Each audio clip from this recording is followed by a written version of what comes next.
Family secrets are spilling out. I need my daddy. A teenager with a strange demeanor. She's clutching a teddy bear. How can she be actually 18 years of age? And an even stranger story about her missing mother. I didn't know Bonnie was gonna go missing. Something happened to her. She didn't just disappear on her own free will. So you knew something was really wrong? Pretty much. She ever disappeared before? No. Whoever has my sister, please let her go. Maybe somebody saw her somewhere at a bus station, at a train station, in a cab, at the mall. Nathan, you've agreed to walk us through a few areas. We're running out of time. He said, at times I feel like I have the devil living inside me. Turns out Bonnie wasn't the only missing person in that household.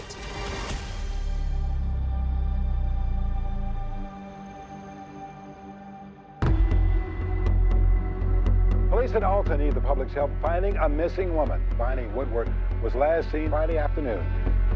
It's a missing persons case that will confound an Illinois community, I didn't see anything. flooding seasoned investigators with no shortage of witnesses. And then possibly tried to get rid of her, you know.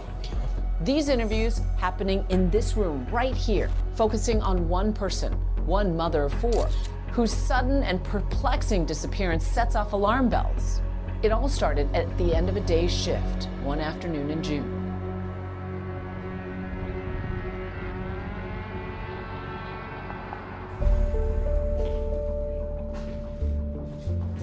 Bonnie Woodward got off around 3 p.m. that day. She was working at what was called Unismith Nursing Home here in Alton. It was a normal day of work for her. 47 years old, worked at the nursing home for over 25 years, I believe, and just a woman who was reliable. Being a nurse's aide that's a lot of caregiving. She did it forever.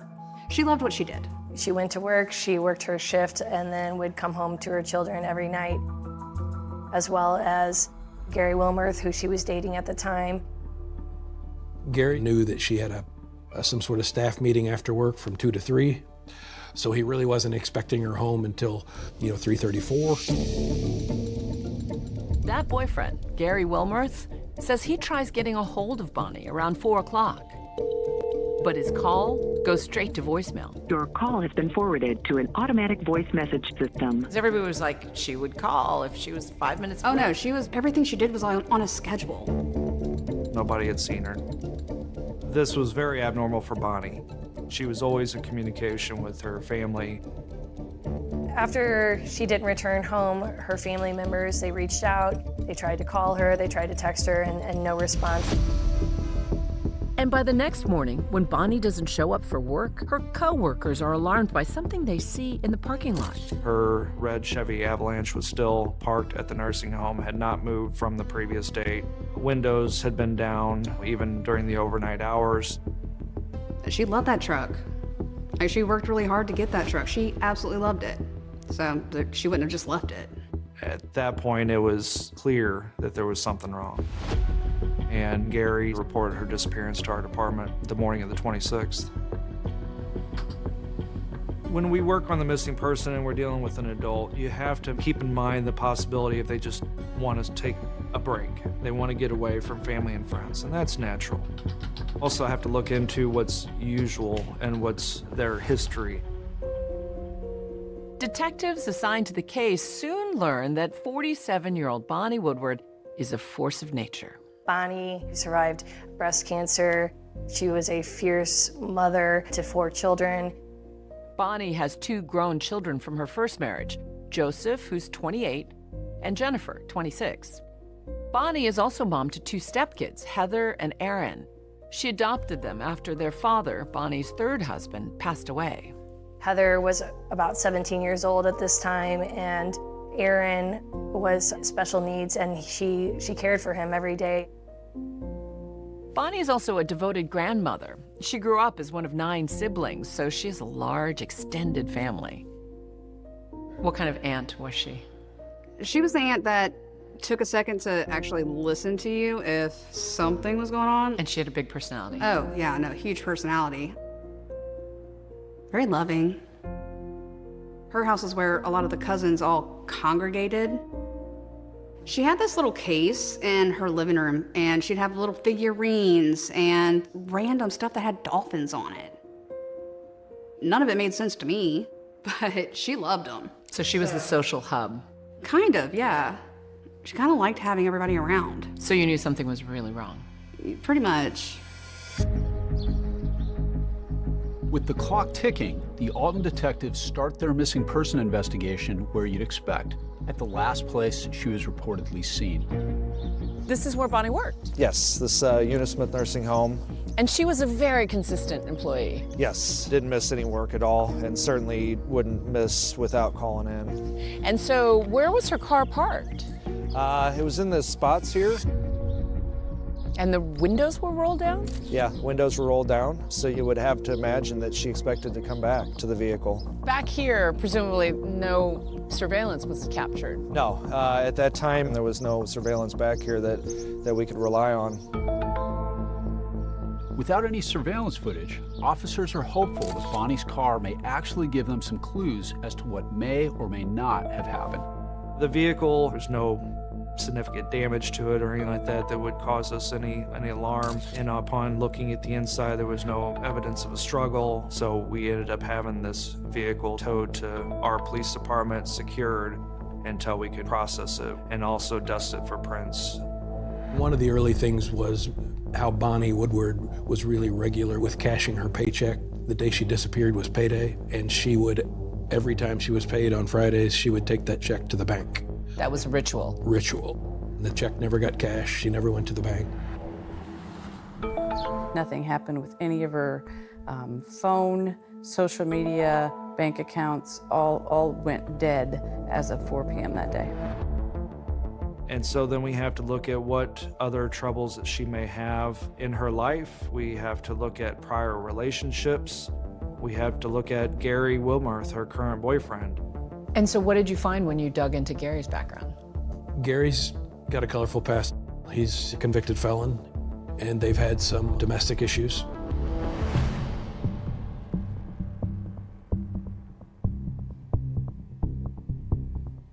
And just for the record, sir, what is your name, your full name? Gary, G-A-R-Y. Okay. Wilmarth, W-I-L-M-U-R-T-H. Bonnie was the love of my life, and she was a good-hearted woman, and I mean, she put up with me, and I mean, that wasn't easy. When Gary's talking to police, he tells them that they've been an on and off couple for about 7 years. Everything good over the past 10 months between you two? Ever any arguments or fights or domestics? Little money problem, you know, because construction's slow. Right. But we've been working it out. I mean, I'm not a good boy. I mean, I've had a record myself in the past. I paid my time, and Bonnie knew that. Bonnie still loved me. She didn't care what I did in my past. And these cops sure did. Have you heard anything from her at all since then? Nothing. Bonnie's daughter, Jennifer, alibied him at home. And Gary was waiting for her to get home because She said they were both there the whole day together. And ultimately, he did end up doing a polygraph examination and passed it. But as investigators start talking to Bonnie's co-workers, they learn she was last seen getting into a strange car with an unknown man. I guess I had never seen the man before. The police wondered, could Bonnie be having an affair? Or was it something worse? Nothing is out of the realm of possibility. How did she know this person? I mean, Mom had to have known the person she got into the car with.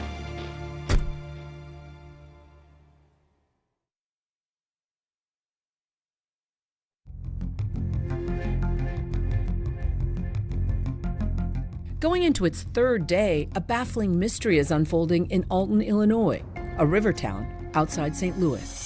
Nurse's aide and mom of 4, Bonnie Woodward, vanishes in broad daylight just before her 48th birthday.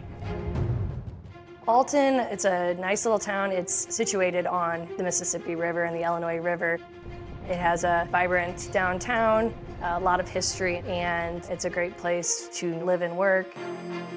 So, with no sign of Bonnie anywhere, her family goes to the media, her older brother tearfully pleading with the public. I want my sister.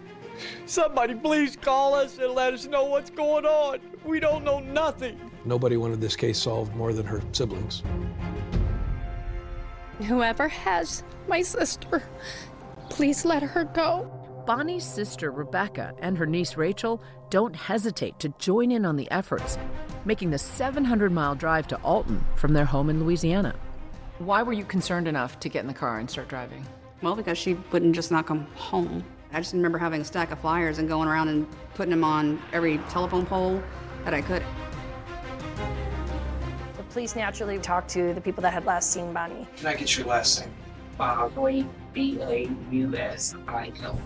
Wanda Bosley was one of the co-workers that worked with Bonnie at the Eunice Smith Nursing Home. We have to find out how Bonnie was during the day. Was she acting appropriate? Was she, upset about anything?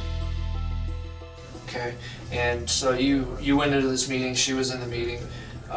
You got out around 3 o'clock, and what happened then?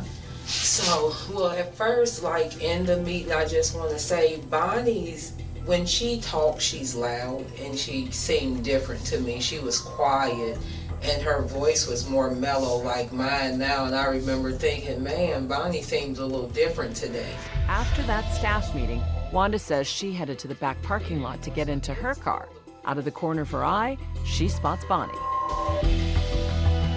And she's not alone. She was standing, like, say if this is the back of her truck, the guy was standing here. And I was looking, and Bonnie had walked up the side of her truck to the driver's door.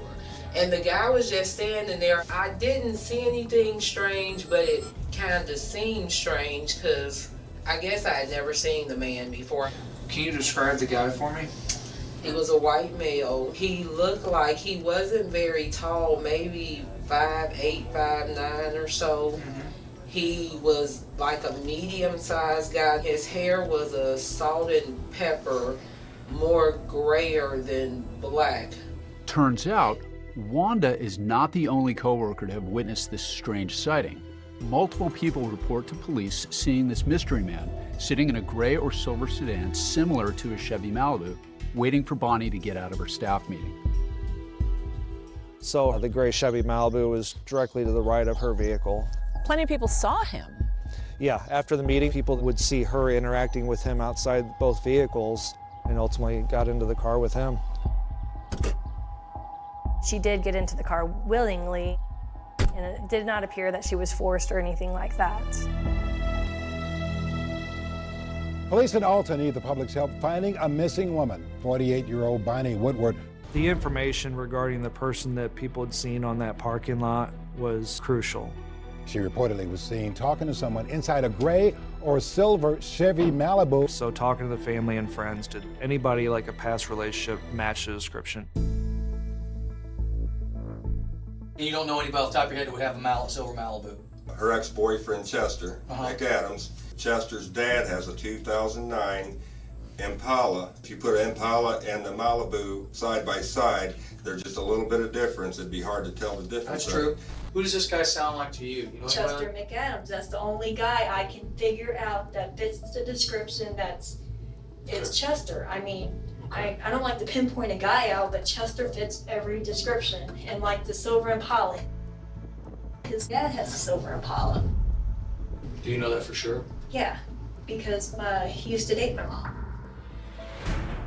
Chester McAdams piques the detective's interest not only because he dated Bonnie for a year, but he also has an extensive criminal record. Bonnie started to see him, and then I showed back up in the picture and ran him off.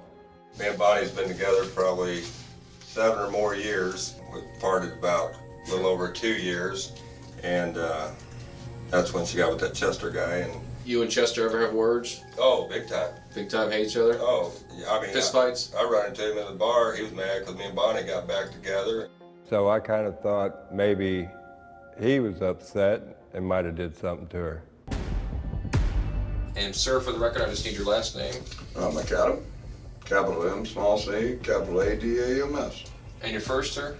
Chester. With Chester, it was a very rocky relationship that Bonnie had with him. We'd break up, she'd kick me out, and I'd be gone for a week or so, and then I'd be moved back in. I've been down that road. Okay, so then, then it would be 2 or 3 months, and then I'd be kicked out again, and then back and forth. And then about 2 months before Gary got out, she kicked me out, and then next thing I know, Gary's living there. The family largely was saying, hey, you guys need to look at Chester McAdams.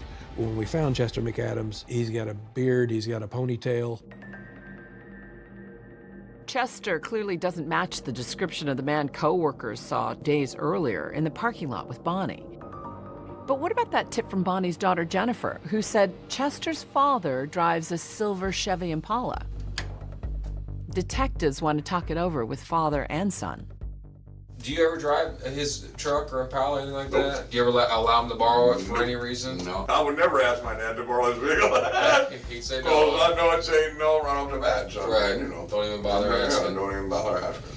Well, I mean, we're investigating this missing person. Right. It could be more than missing. I mean, we could have a big problem. Yes. And it could be nothing. Right. It could be nothing. Right.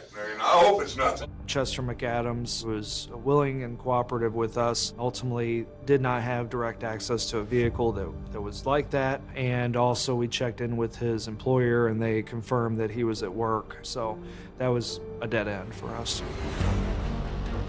The family of a missing Alton woman is now offering a $5,000 reward to anyone who can find her.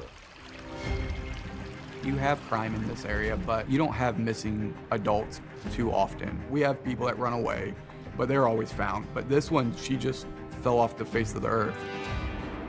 We need to find my sister. We're running out of time. Everybody knows the first 3 days is critical. With both Gary and Bonnie's ex cleared, detectives are hitting walls left and right. But they're about to be floored by some information that reveals a disturbing coincidence in the Woodward family. Turns out Bonnie wasn't the only missing person in that household. Correct. I need my daddy.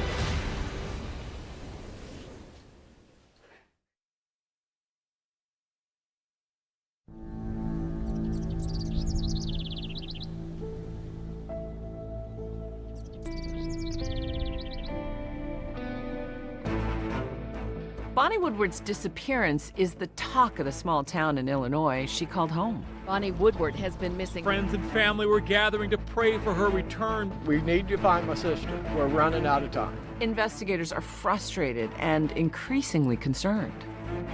We were doing missing person flyers, talking to local media. We were trying to push this out there as much as we can. Maybe somebody saw her somewhere at a bus station, at a train station, in a cab, at the mall. We're trying to get any kind of lead that'll take us where we need to go.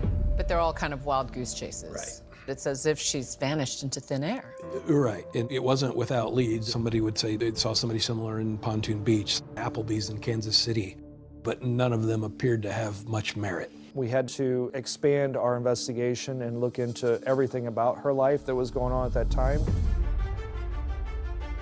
You discover, wait, she's not the only missing person in that household. Right, right. It turns out that her stepdaughter, Heather Woodward, had been reported missing to the East Alton Police Department more than a week before.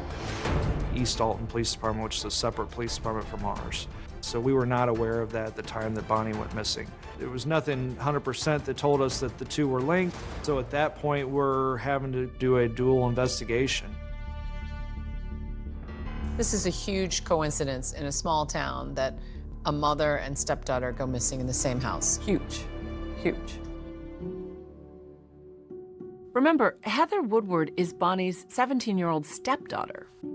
Bonnie adopted Heather and her brother Aaron after their dad passed away when Heather was just 8.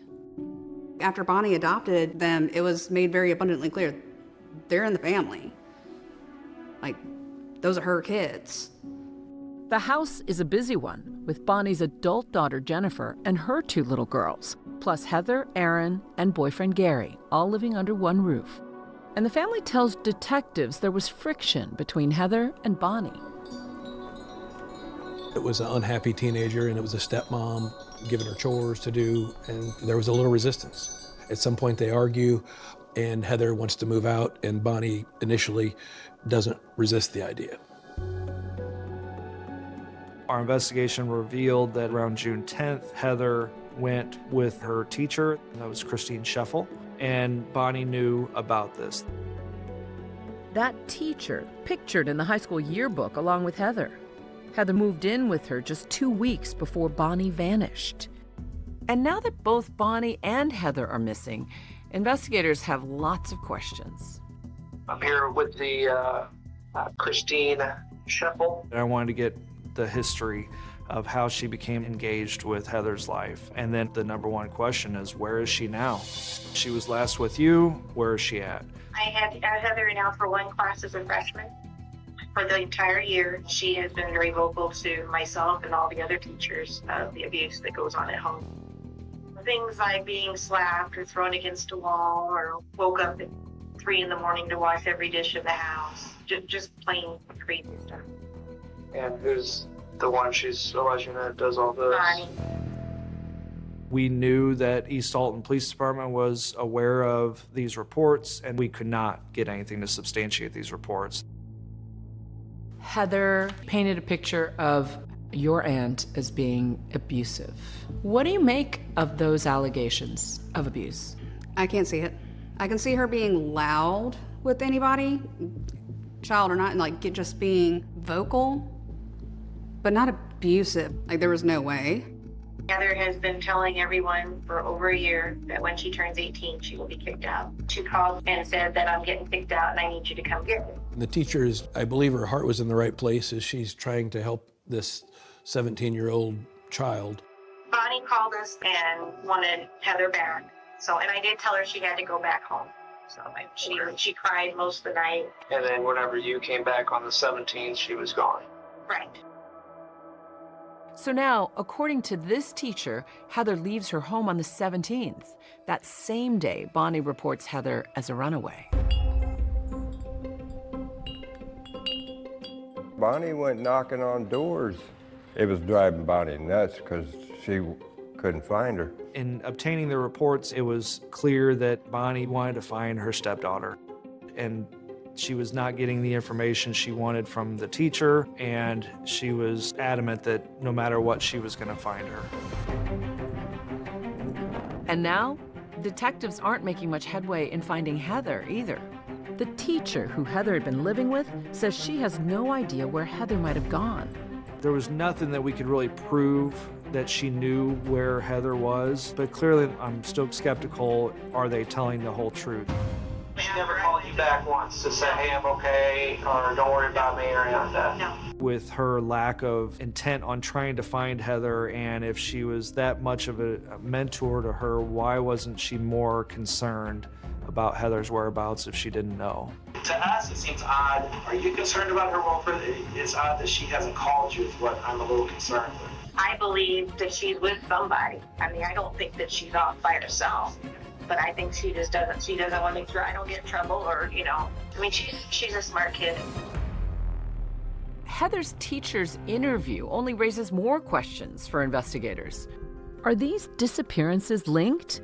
And if so, how? As investigators, you're fairly convinced that she might have had something to do with the disappearance, or at the very least, know something. We think the two events have to be linked some way. Two missing persons from the same house, one a juvenile and one adult, like you almost have to believe they're related. Like it's really naive to think they're not.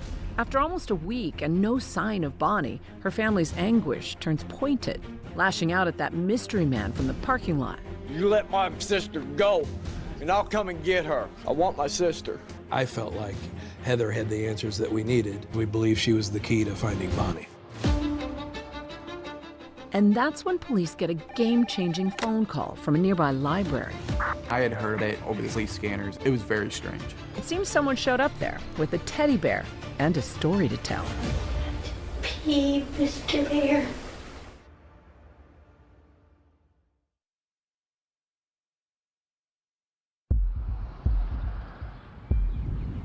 Summer is in full swing here in Alton, Illinois. Backyard barbecues, 4th of July fireworks. Bonnie Woodward used to host these kinds of events, but not this year. She's been missing for a week. And in a twist, her teenage stepdaughter is missing too. Until out of the blue, 8 days after Bonnie vanished, through these doors walks the missing teenager, Heather Woodward. The East Alton Police Department received the call from the library that there's a person saying that she's Heather Woodward. With all the speculation going around, I wanted to hear what she had to say. They got Heather, took her to the police station, And I thought, man, they're going to find out something now. And would you state your name, please? Heather Woodward. And your birthday, Heather? Today. Physical condition for Heather was not of anything that was of a concern. There was no injury to her. Clearly, she had been being taken care of. What do you know about the whole situation with Bonnie and everything? What I read in the paper. Okay. That's it. And I guess you read in the paper that you were also listed as a runaway also? And I was planning on coming home on my birthday. That was the plan, so I didn't have to go back to Bonnie's house. I was taken back that how can she be actually 18 years of age? Like these stupid, small, claustrophobic rooms. I need my daddy. I have to pee, Mr. Bear. But she's clutching a teddy bear. Yes. July 3rd is her 18th birthday, so she's a bona fide adult in the state of Illinois, but she talks more like a, well, I don't want to be insulting, but like a grade school student or a junior high student. I'm tired. I'm ready for my nap. I need my books. I need my books. I need my books. She showed up at a library. What did you think? That it was absolute. What do you mean by that? Like, why are you showing up at a library? Who brought you? Where did you come from? Where have you been? Something doesn't smell right. Pretty much. What made the decision that you would go to the library? Why not to the police department or something? Because I always go to the library. I walk there all the time, and I wasn't comfortable walking to the police station. Do you think you're in any trouble? I don't know. I'm scared. Yes, you had a lot of people concerned about you. We don't know what happened to you. We don't know what happened to Bonnie. I haven't talked to my mom. Heather's thought of it wasn't that big of a deal that Bonnie had disappeared. It didn't come across to me that she had a lot of concern about where Bonnie was at the time. What do you think happened to her? I don't know. I thought that maybe she hid to draw me out, and then she'll come out now that she knows that I'm home. That's what you thought? Why would you think that? Because sometimes that's just the way Bonnie is, and she can be mean, and I don't know. She's just mean. You know, I gave her the safe space to talk to me about situations in the home, and pretty much the extent of it was that she was being made to do chores and clean the house. You know, typical things that I think a lot of teenagers and youths do and should be doing. Because I'm not going back there to be slave labor and a free babysitter. I just couldn't do it no more. From what she told multiple people, she was being physically and verbally and mentally abused. You know, it doesn't go beyond the realm of possibility of maybe she was embellishing more about that relationship between her and Bonnie to pull the heartstrings of people that, you know, were close to her, that could be of assistance to her. And one of those people, police begin to realize, may have been that teacher, Christine Scheffel, who took Heather in. Miss Scheffel's been there for me for 4 years. And she was afraid for me to go home because Bonnie can be mean and sometimes she hits. There was an investigation into Bonnie's parenting. Yeah, it's DCFS, Department of Children and Family Services, and they had been involved before. And what did they find? It was unfounded. There's no evidence of significant abuse. Do you think Heather was manipulating adults into thinking that her stepmother was evil? I don't know if she was intentionally manipulating adults, but that was definitely what happened. One thing's clear to investigators. Heather was in someone else's care in the 2 weeks after she left that teacher's house, during that critical time when Bonnie went missing. So now, of course, detectives are curious, who was she with? And why is Heather protecting them? And then I went to stay at a friend's house. Okay, and who was that? Just a friend. I don't want to get him in trouble. So, just a friend. They helped me. And they knew the situation, so. Well, you know I have to ask who it is. She was very resistant to talk at all about where she had been or what she's been doing and who with. They're not gonna get in trouble, are they? Well, I don't know about that. They don't know nothing. They don't like Bonnie. I don't want to know where Bonnie's at. And as seasoned investigators, you thought she's hiding something? Yes, and we had to push hard enough to get that information. They told me they didn't know Bonnie was missing, and I don't want to get them in trouble. And then it'll be all my fault. I didn't mean to cause no trouble, and I didn't know Bonnie was gonna go missing. So now, another layer to this mystery. She was painting a pretty ugly picture of her stepmother. And might that have motivated somebody to try to protect her? Sure. Are they just good Samaritans or something else? There's maybe more to this than just taking care of Heather. The trail will lead detectives down these winding roads into truly uncharted territory. We didn't see that coming from a mile away.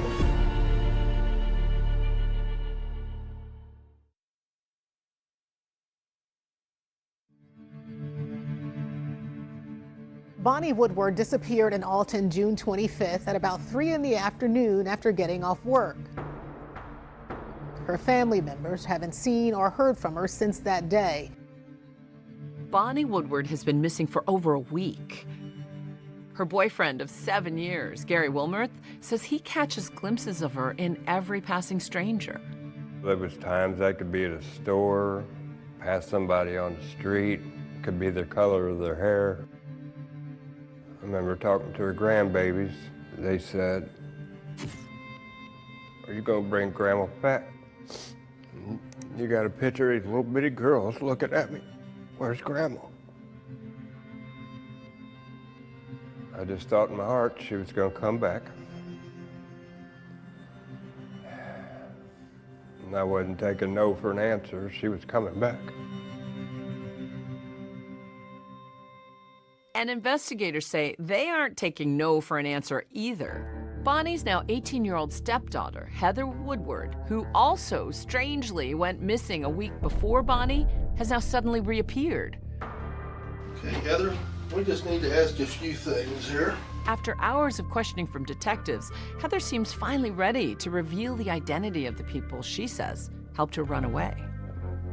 They're not gonna get in trouble, are they? I don't know about that, but I want to at least know where you been. I want to make sure that you were safe. I stayed with some people from the church. Do they have any kids your age? Nathan, he's my best friend. Okay. So is Nathan Carroll's family? Okay. The police department had learned that she had been at the Carroll house. Heather had told Roger Carroll and Monica Carroll that she had run away from home because Bonnie was mean to her, and that she had gone to the Carroll house to hide from Bonnie until she turned 18. Both Monica and Roger were in the medical field, and their son Nathan was a typical 16-year-old high school student. There was no criminal history on record for them, no police involvement, no arrests or anything like that. The Carrolls go to the same church in Wood River, so the Carrolls get to know Heather, I think, on church-related activities. And one of those church activities they went to, a graduation party for Heather and other seniors, just 2 weeks before Bonnie went missing. We obviously had to explore the avenue of, are they involved with Bonnie? I think the police were like, well, they had, Heather at the house, then what else do they know? We went to their listed address in the Jersey County area. They're living in among 60 acres of property. It's just a lot of wooded, open land. What jumps out at you about Roger Carroll? He's in his 40s with the brownish gray hair, 5'10"-ish. His primary car is a silver 2005 Chevrolet Malibu, which is the suspect vehicle description. We tow the vehicle to our police department and ultimately process this vehicle for any evidence related to our case. This investigation is now shifting into high gear. Monica and Roger Carroll come in for questioning. You are Roger William Carroll, Jr.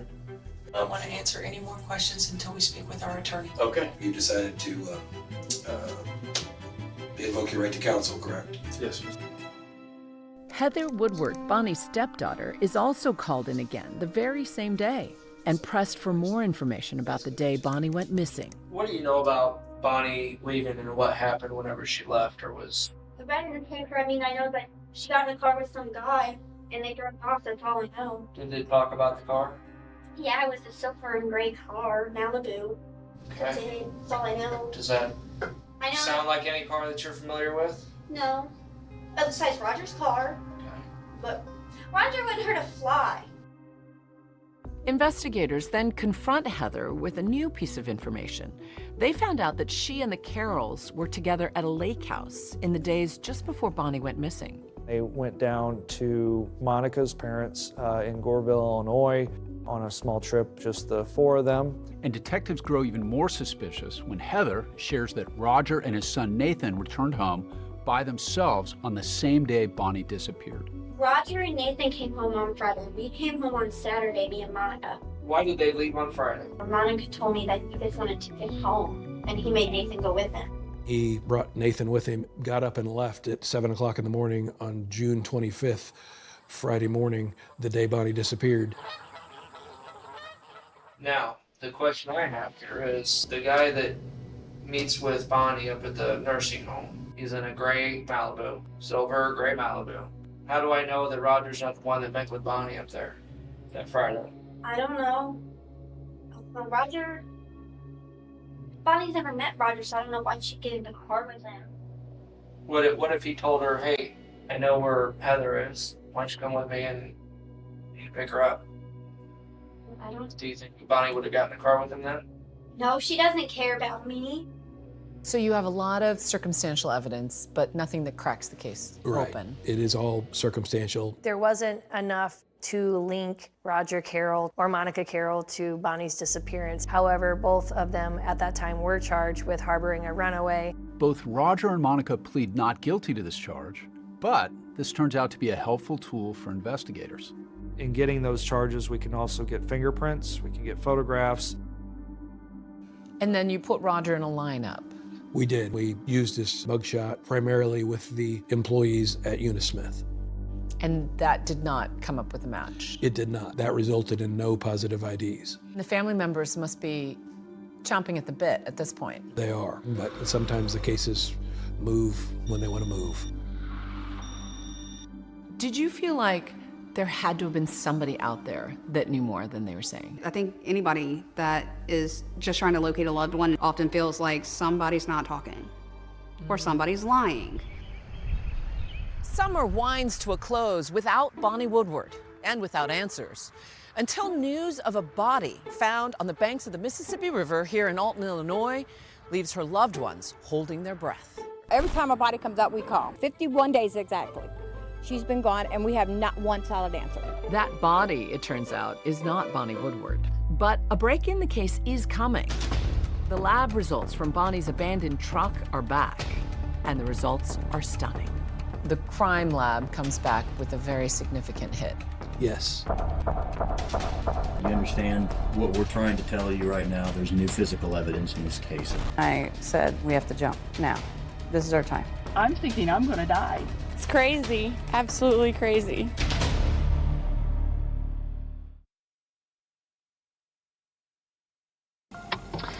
Okay, we are recording. I said, stop it, just stop doing this. Let me go, just let me go. I'll do anything you want me to do, just let me go. Tonight, a third woman in danger who broke the bizarre mystery. Bonnie Woodward disappeared in Alton of a June missing 25th. mother. I didn't mean to cause no trouble, and I didn't know Bonnie was gonna go missing.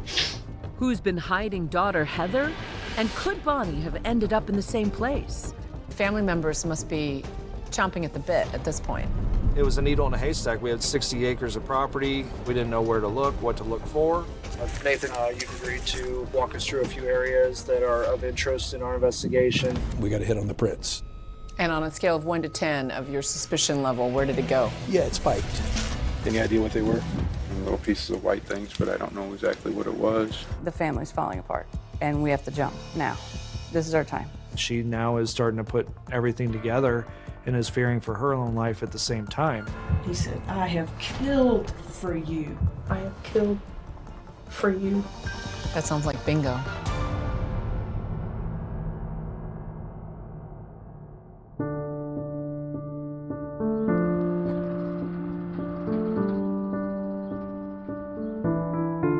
Summer has turned to fall in Alton, Illinois.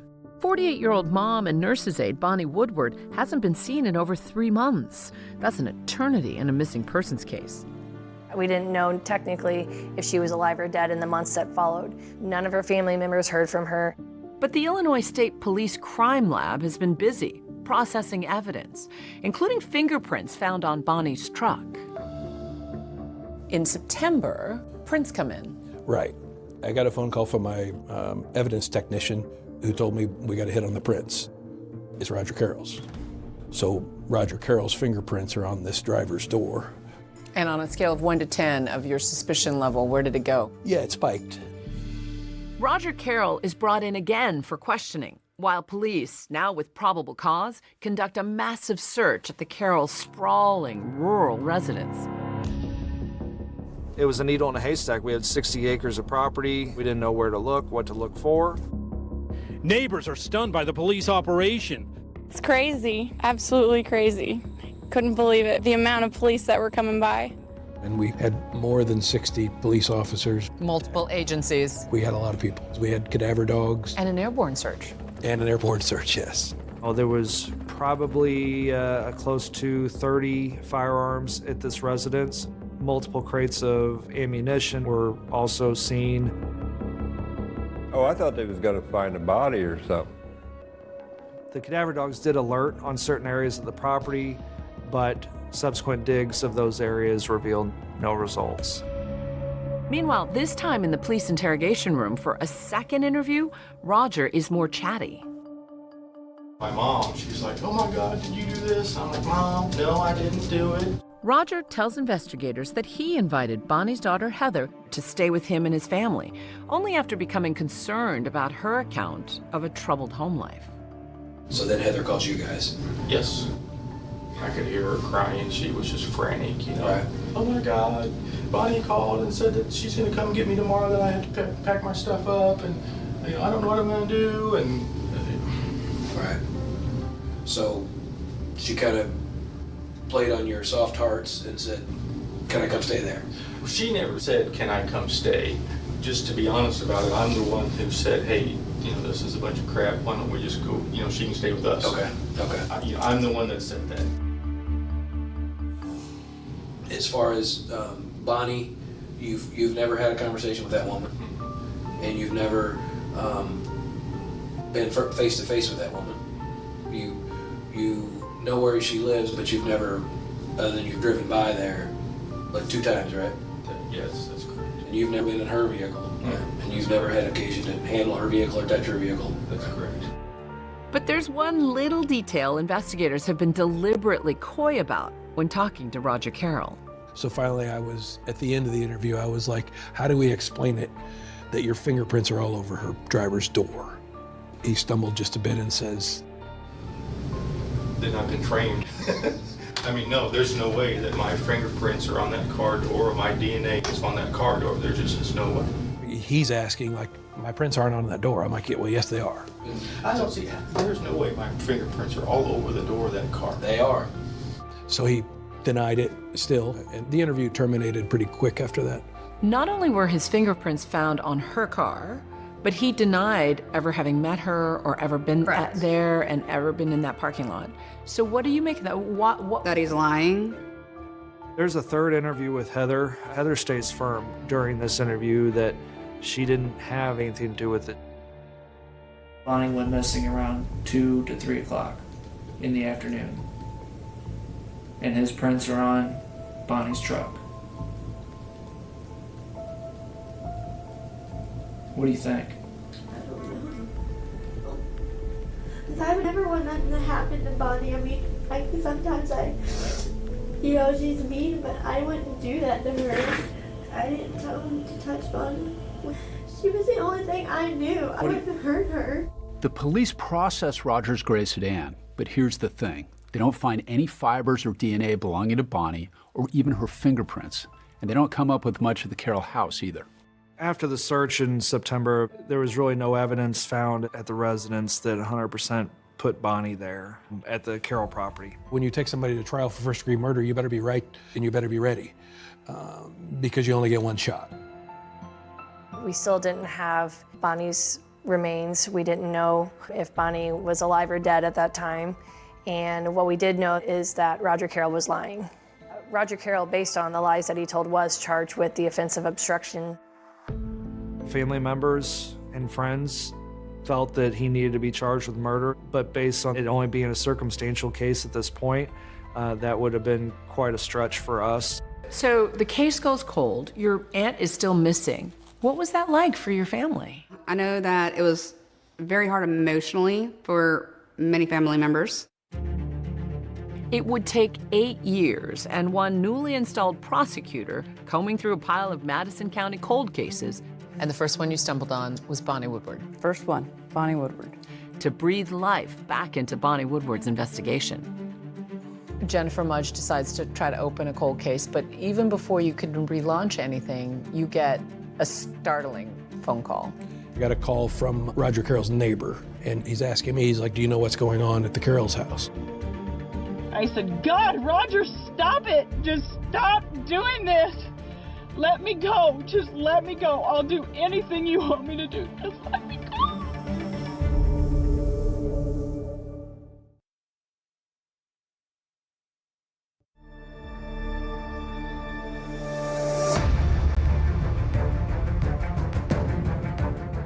I'm fighting. I'm fighting with everything that's within me.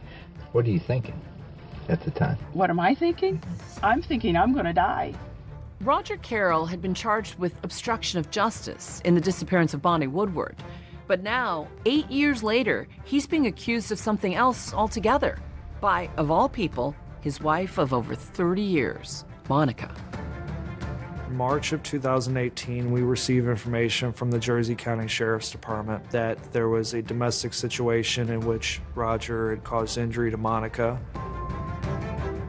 I didn't know his connection, right? I didn't know this was the Bonnie Woodward suspect. So I went the next day, met her several hours from here where she was kind of hiding out and interviewed. Okay, we are recording. He told me I was fat, disgusting, so fat and disgusting that nobody would want to have anything to do with me. The first thing you notice on the dash cam is A, the injuries to her face, and B, beyond the injuries, just the fear. She said for the most part it was a good marriage until there was some infidelity like a few years prior. And she had recently figured out more infidelity and then had filed for divorce. He was really withdrawn after served him with the divorce papers. I thought he would be happy because just a couple weeks before he said, I want a divorce. They had separate bedrooms, but while she slept in her bedroom, she not only locked the door, but she put a dresser up against the door because she was scared. Monica tells Detective Nick Manns about the alleged attack, in which, as she's getting ready for work, she says Roger corners her in the laundry room. Roger is looking out the garage door, like making sure Nathan has left. And he turned and he acted like he was going to have normal conversation. And he reached over to the back of my head, grabbed my hair, and jerked me, and then dragging me around by my hair with his right hand, he was hitting me in the head with the taser gun. And how do you know it was a taser gun? What was it doing? Because it shocked me. So he drags it up your neck? He drags it up my neck. He looked shocked. And I was screaming, Roger, don't do this. Roger, don't do this. I started screaming, Nathan, Nathan. Thing is, how am I going to get out of the situation? And she starts to de-escalate it slowly, verbally, de-escalate the situation. I was just thinking, don't get him agitated. Talk him down. And I said, Roger, you've been a good dad. You were a good husband, but you're not the man that I married 30 years ago. And he'd said it before, and he said, I know. I'm not that same person. He said, I am a monster. He said, I have so much anger and hate in me, and I can't control it no more. He said, at times I feel like I have the devil living inside me. Eventually that got to the point where he allowed her to get up and get ready for work and go. As soon as I got in my car, I hit the lock button, put it in reverse, and took out. Then she provided us information that she knew him to possess firearms, and she believed him to be suicidal at the time. He says, I've been thinking about just going out into the woods and never coming back. Detective Mann says he went to search for Roger the morning of the alleged attack. We believe he's a danger, obviously, to her and to our community, but also to himself. So I'm driving down this road, which is Creek Road, which is where he lives. And this is actually, that would be his house at the time. He and Monica lived there. That was their home. I keep going up this hill. You can see it's pretty rugged terrain. I don't even realize at that time that this is his property. So I go up here and I go left and I drive across this field, and I get out of my car. And when I get along this trail, I see something down there, and I keep moving closer, and it's him. Roger was lethargic. I felt in his jacket pocket, which turned out to be a bag of needles, of syringes. Then I found a vial of what I knew to be insulin. I asked him if he was diabetic, and he said no, that he had hurt his wife and that he was trying to kill himself. I called my dispatch and said, send an ambulance this way. What's the ambulance? No, this guy's not diabetic, he took insulin. Attention Brighton Rescue, Creek Road, for 52-year-old male, took an overdose of insulin and suicide attempt. But what Detective Mann soon learns is that his fellow investigator, Scott Golicky, has been looking at Roger Carroll as Bonnie Woodward's possible killer. Immediately, Scott and I said, the family's falling apart, and we have to jump now. This is our time. Because at that point, you double down on every member of the Carroll family. Right. We need a talker. They need a talker, and they're about to get one. And investigators get a story they had not prepared for.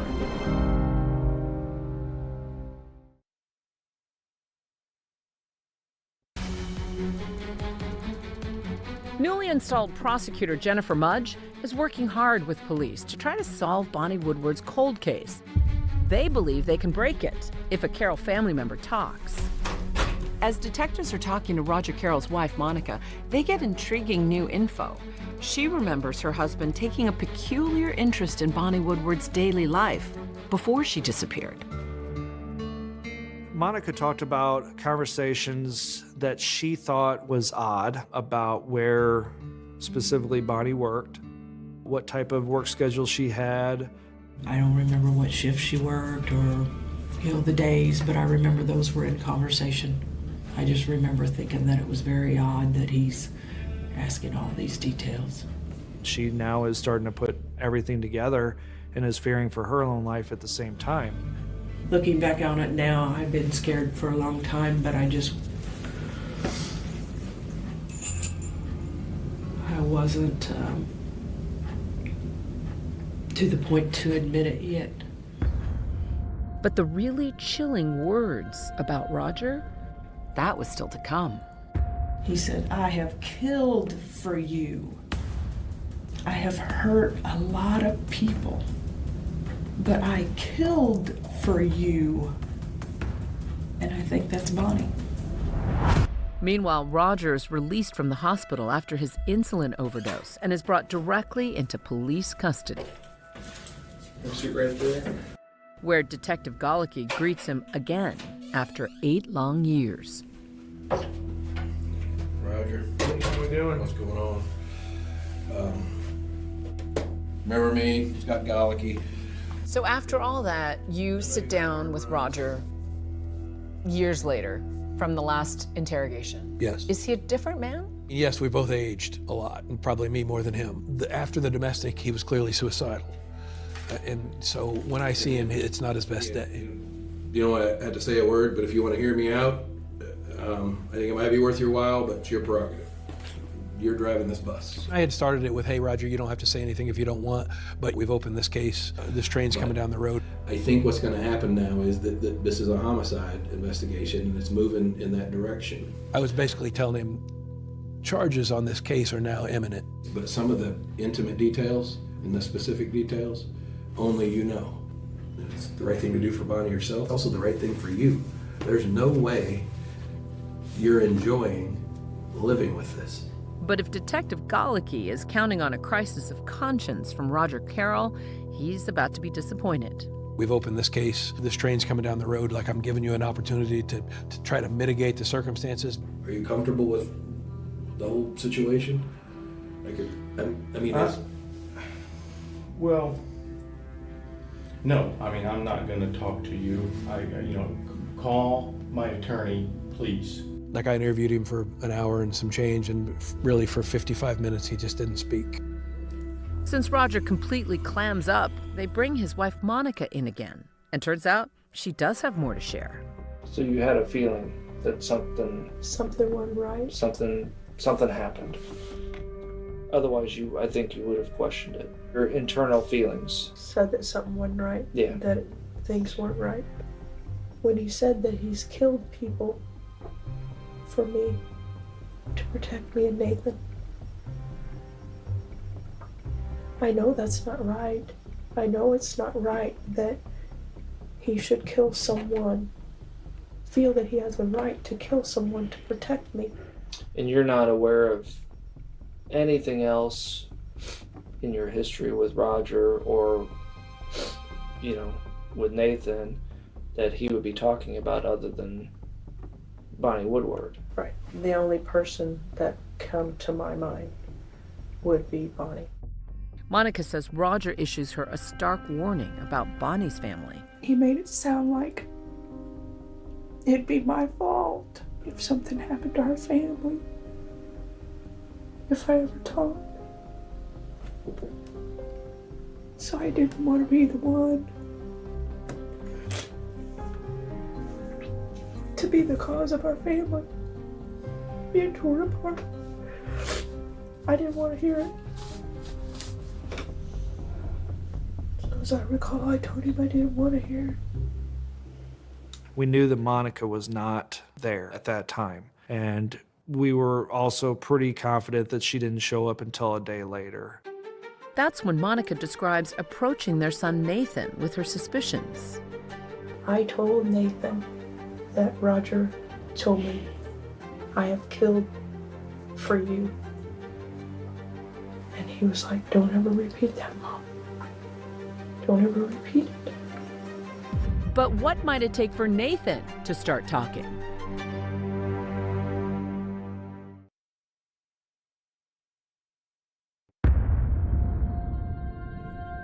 Investigators are drilling down on the Carroll family, and the story of what they think might have happened to Bonnie Woodward is beginning to take shape.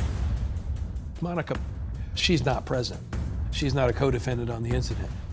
I honestly do believe that he did away with Bonnie Woodward. I don't know how. I don't know how. We doubled down on the theory that Nathan was likely with Roger at the time that Bonnie disappeared.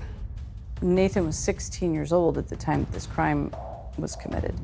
Nathan is now 24. You're talking about a kid versus an adult.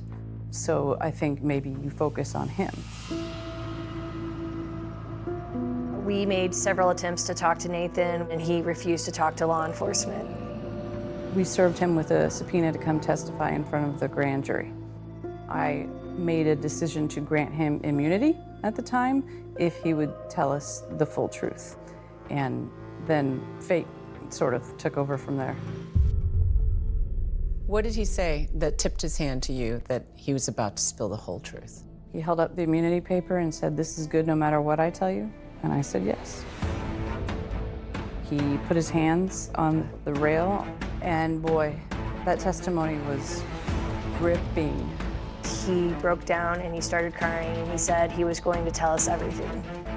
That's kind of a thing maybe you see on TV with people breaking down in the courtroom and spilling the beans in the courtroom, but it really never happens. But it did. Sitting in the room was 12 grand jurors, myself and Jennifer, and Nathan's attorney. It was absolute silence. You could hear the clock tick.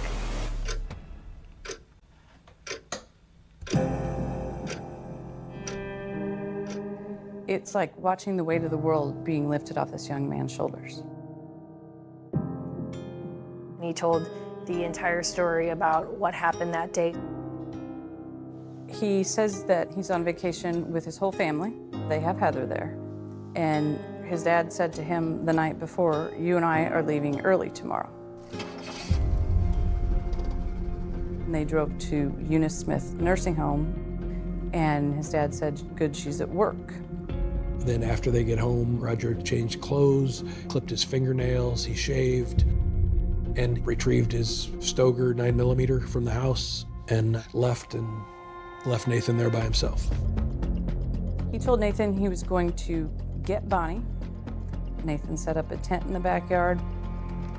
The tent in the backyard was essentially a death trap to lure Bonnie to the backyard and not into the residence. He's eating lunch. Next thing he hears is 8 or 9 gunshots, and they're close. They're in his driveway.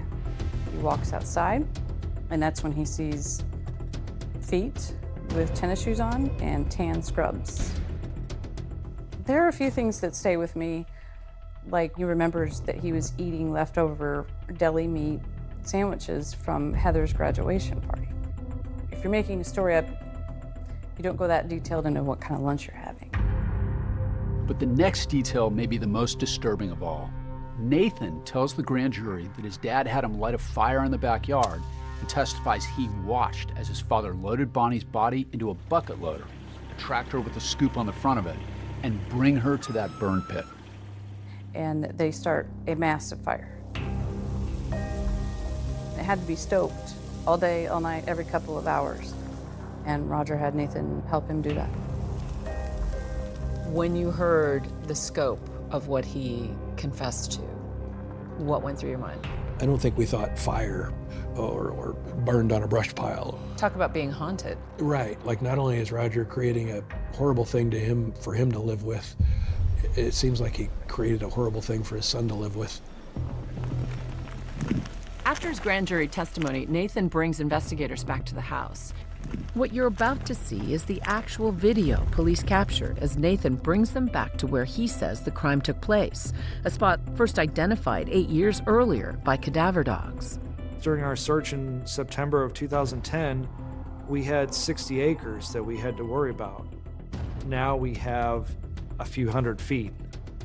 Nathan, you've agreed to just walk us through a few areas that are of interest in our investigation involving your father and the investigation of missing person Bonnie Woodward. Nathan points out the back corner of the residence where he found Bonnie's body and saw her, where the shot had come from. This is where she laid. I never saw the full body. I was standing over there. Okay. And I saw feet. It was in that site that we did find a 9mm cartridge, which was significant because Nathan had identified that Roger had used a 9mm handgun ultimately that day in shooting Bonnie. The second site that Nathan took law enforcement to was what we refer to as the burn pit. Followed by the creek, where Nathan says he saw his dad dump Bonnie's ashes. So we had a site number 3 for where this was dumped into the creek bed. Was that tractor with the bucket end on it? Correct. Little pieces of white things, but I don't know exactly what it was. You don't know any idea what they were? My best guess would be bone, but I don't know. Law enforcement were able to find 27 pieces of what they believed to be bone fragment that were collected and sent off to the lab to see if any DNA or any connection could be made to Bonnie. All right, gentlemen. Thank you. Based on the version of events that Nathan gave, we felt comfortable charging Roger Carroll with first-degree murder of Bonnie Woodward. A man linked in 2010 to the disappearance of Bonnie Woodward today has been charged with her murder. I thought, wow. I mean, they're actually charging somebody for murder. But not so fast.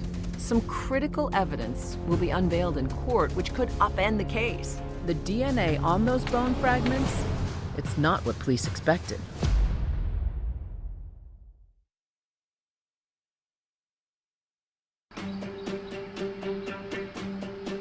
Roger Carroll pleads not guilty to the murder of Bonnie Woodward, but he's facing some tall odds. He may just not understand how tall.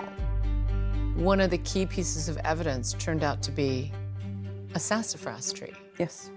Tell me how you decided that you were going to try to bring that into the courtroom. I'll be honest, we didn't decide it. It was kind of thrust upon us by an investigator in Jersey County, and all of us were kind of like, yeah, go ahead, whatever. It isn't every day a tree becomes a star witness in a murder trial, but this was never your ordinary everyday case. So how would it factor in? Well, that and over 100 other key pieces of evidence are finally being presented in court, nearly a decade after Bonnie Woodward went missing. I thought everybody'd give up. I mean, I didn't know what else to do, and him being charged with Bonnie's murder gave me life again. And I thought, let's do it. The why question is very difficult in this case because there's not a clear-cut motive. Given what you were up against, the fact that you didn't have a body, you didn't really have a motive, you didn't have a weapon, how confident were you that you could get a guilty verdict? My partner and I said this is just never going to get any better. We have everything we're ever going to get, so we thought we'd swing the bat. In my years as a prosecutor, I did 5 cases where the victim's body wasn't found. And it's a gamble. So sometimes what you'll do in lieu of that is you have the person declared dead. It can, depending on the case, really help the jury. We took note that now it had been 8 years that Bonnie had not been seen. So one of the first steps we had to take was to have Bonnie officially declared deceased. And we're able to obtain a death certificate based on the circumstantial evidence that she had not been seen. My name is Jennifer Schock, and I was juror number 2. What had you heard about the case? I hadn't. I truly came in there not knowing anything prior. And when you realized how big a case you were deliberating on, what was your reaction? A little nervous to have that much pressure put on me to basically decide somebody's future. In opening statements, the prosecution detailed what they say happened during Bonnie's kidnapping, including the fact that Roger Carroll's fingerprints were found on her car. They also brought in Roger Carroll's suicide attempt. The jury must decide if Roger is guilty of first-degree murder. The earlier charges against him and Monica for harboring a runaway, Heather, would be dismissed. The defense opened up by vowing to poke holes in the state's case, particularly taking aim at the son, Nathan Carroll, telling the jury his story changed only after being granted immunity, or what they called a golden ticket. Nathan was on the stand for a good 2 to 3 hours, maybe more. I mean, just like in the grand jury, you could hear a pin drop in that courtroom while he's testifying. Because family secrets are spilling out in this courtroom. Yeah, I mean, he's telling a cold, hard, disgusting story that clearly there was no doubt that was truthful.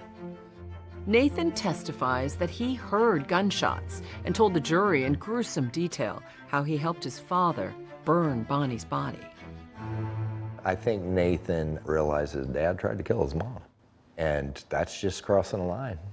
If you think about Nathan, he is a child, and he's being controlled by dad, and he witnesses something horrific. The son, Nathan, testifies. And I'm told that it was a very stirring, powerful testimony. What do you remember of it? I remember that after Nathan testified, it was completely silent. It was just a silence through the whole entire courtroom afterwards. Nathan's testimony doesn't really make sense. Nathan keeps saying he's reluctant, he did it anyway. Why would Nathan help his father do it? What's in it for him? It's a big mystery. Nathan can be hard to read. He was ashamed. He knew what he had done was wrong. He knew what his father had done was wrong, and he knew that helping clean up was wrong. He was very remorseful. A lot of the trial was built around corroborating what he was telling us was the truth. We didn't want the jury to just have to take Nathan's word for it. We wanted to show that it fit and matched all the forensic evidence in this case. But the defense just keeps chipping away at that evidence, including those 27 bone fragments that were found on the property. In fact, there's a rather big bombshell in store for the jury. Bones were found, but they're not the bones of the deceased. We were never actually able to find DNA of Bonnie Woodward on these bone fragments. We were able to say that these were bone fragments believed to be of human origin, but we could not definitively say that they were Bonnie Woodward's. In fact, it's not clear if they're human bones or animal bones, or whether they're bones that were from an Indian burial many years ago. Prosecutors argued that the bones were degraded by the fire, which Nathan described, that burned Bonnie's body. And to prove that there actually was a fire on the property, the prosecution used an unexpected method and witness. Nathan identified the burn spot on this ridge behind the house. And where the burn spot was is a sassafras tree. The sassafras tree has a scarred spot on the bark several feet up the tree. So we go over there, cut down the tree.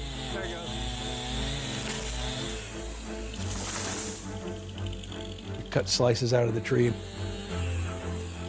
We sent him off to a botanist. He examined the tree, its age, its growth rings, and said that tree was damaged in the early growing season of 2010, spring or summer.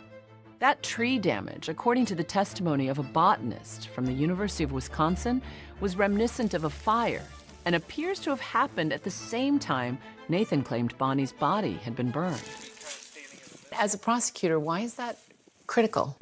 That fire, others have testified, had to be quite large to burn a body like that, down to the fragments that we found.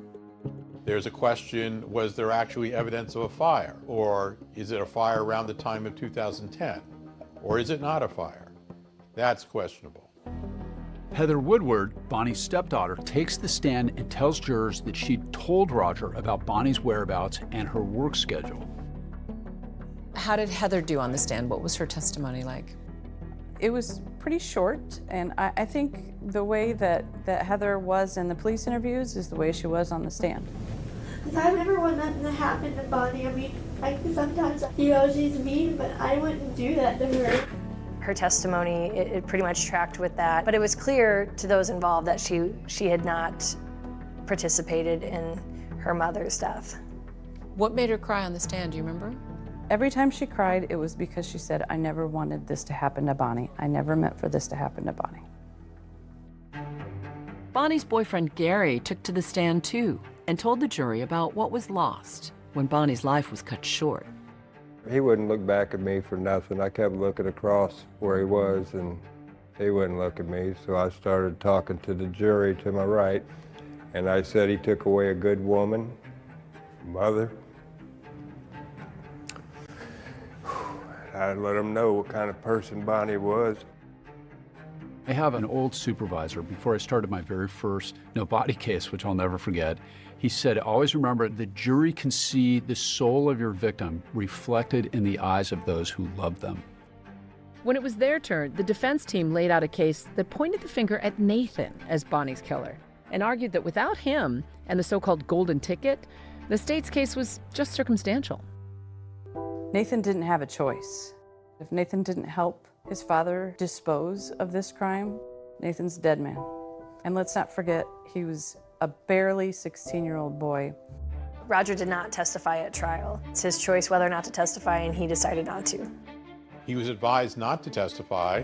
Many attorneys advise their clients not to testify because, for one thing, they think it will shift the burden. They think the jury is going to look at whether they believe the defendant And suddenly the defendant has to prove his innocence, which he normally doesn't have to do. After 5 days, the case is now in the hands of the jury.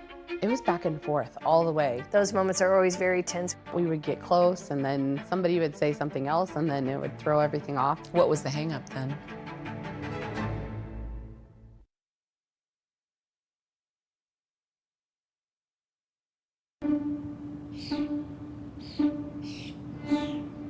The cases have been presented, and now the verdict is in the hands of the jury. It was back and forth all the way, truly, till the end. We were back and forth. And we thought we would get close, and then somebody would say something else, and then it would throw everything off. What was the hang-up then? We all agreed that he definitely had a hand in this. The hang-up was basically, did he do it, or was he covering for someone else that did it? When you finally reached a decision, what was the feeling in the room? Relief. We truly did our due diligence on deliberating correctly. We were notified that the jury had a verdict, so we all went back to the courtroom, and those moments are always very tense. Roger Carroll was found guilty of first-degree murder. And so when the verdict was read, how did the courtroom respond? Crying from both sides, happy on Bonnie's side, sad on Roger's side, and again, Roger never made any emotion. He just sat there. He didn't even react? Mm-mm. What went through your mind when you heard the verdict? Bonnie, that finally she could be at rest.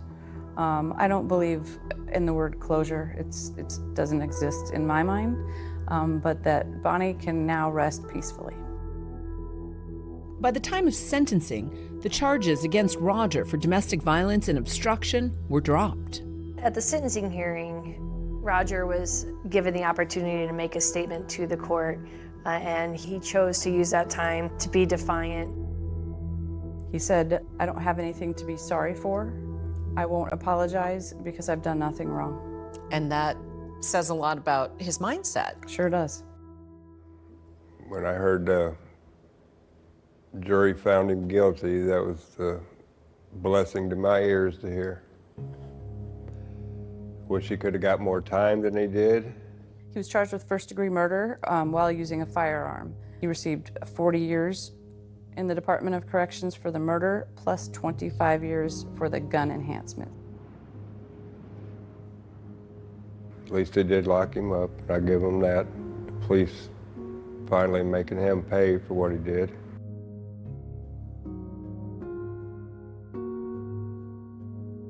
Roger Carroll robbed her kids, her grandkids, friends, family.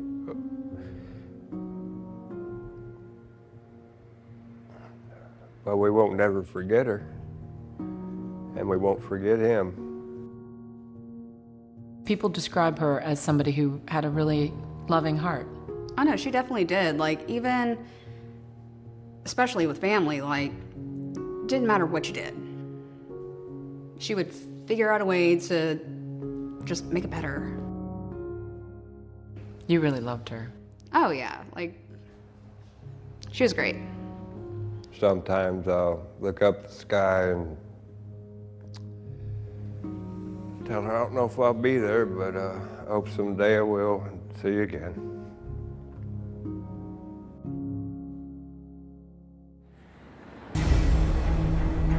He just kept stabbing and stabbing.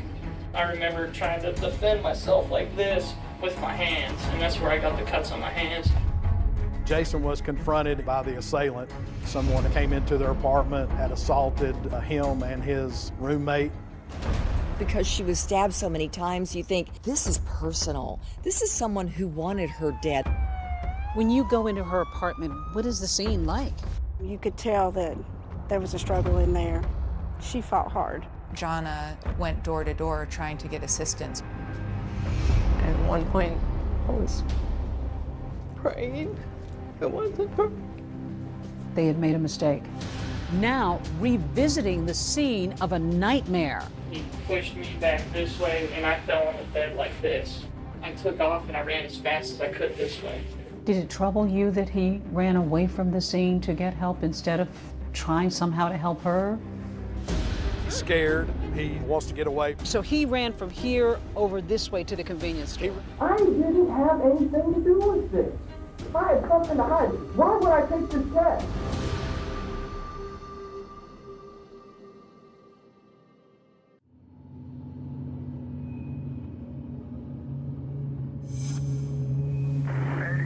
I believe that's next to Warren House, if I'm not mistaken. I'm Officer Dinah Kidd. I work for the Knox County Sheriff's Department. It was around 4:15 a.m. on the night of December 6th. It was real windy that night. We didn't have a lot of calls coming in. We felt like we were wrapping up our night because it was only a couple more hours till we'd get off. 8791. And then we get the dispatch call that says there's a young man that had ran to the Weigels. 1080 with the victim just occurred at Weigels, 328 North Cedar Bluff. Stand by for update. It's early morning in December when the clerk inside this convenience store gets a startling visitor, a young man who's bloody, pleading for help. He's barefoot and appears to have been seriously injured. Knox County 911. Yes, with the Weigels number at Cedar Bluff Road. Mm-hmm. There's a man that just walked in the store. He's heavily bloodied. Looks like he's been in a fight. A gentleman had called in from the Weigels on Cedar Bluff and stated that he had been attacked.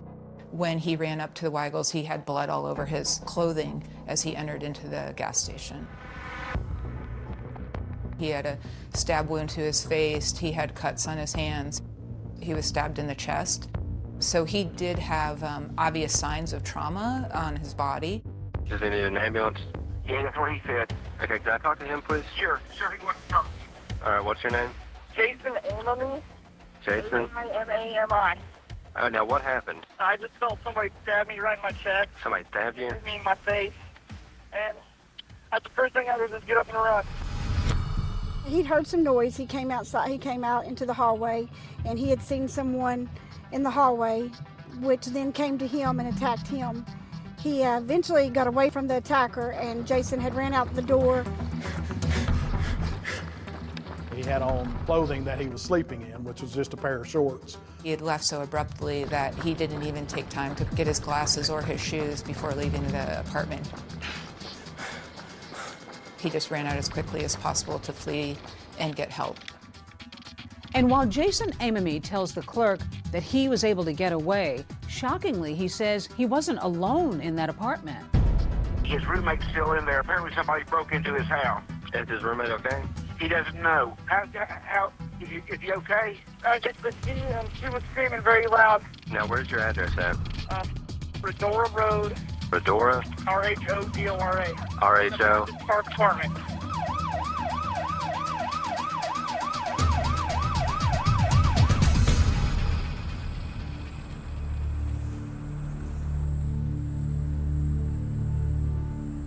When the call came out, we then went to the apartment complex to check on the girl and kind of see what we could find there. 21-year-old Jonna Berry is barely clinging to life. They found Jonna laying just inside an entranceway.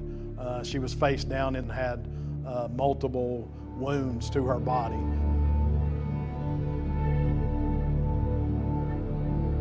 You were one of the first responders here. Yes, ma'am. What do you remember about Jonna Berry? What kind of shape was she in?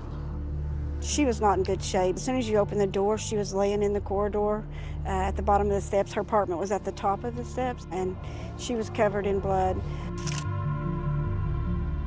But it was her hair. She's got beautiful blonde hair, and it stuck with me because at the time I thought she might have red hair because there was so much blood.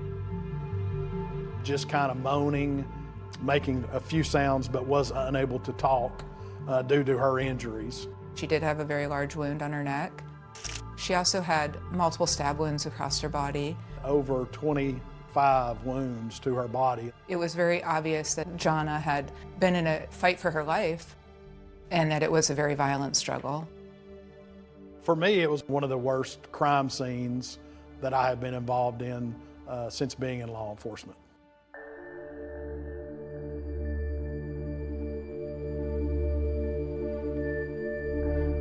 When you go into her apartment, what is the scene like? When we go up the steps and go into the apartment looking for the suspect or anybody else that's injured, the knife was in the floor, and it had blood on it, hair on it, and it was bent. There were 6 units in the apartment building. There was blood on each of the doors within the 6 units. And we could tell from that Jonna was the person who went door to door trying to get assistance.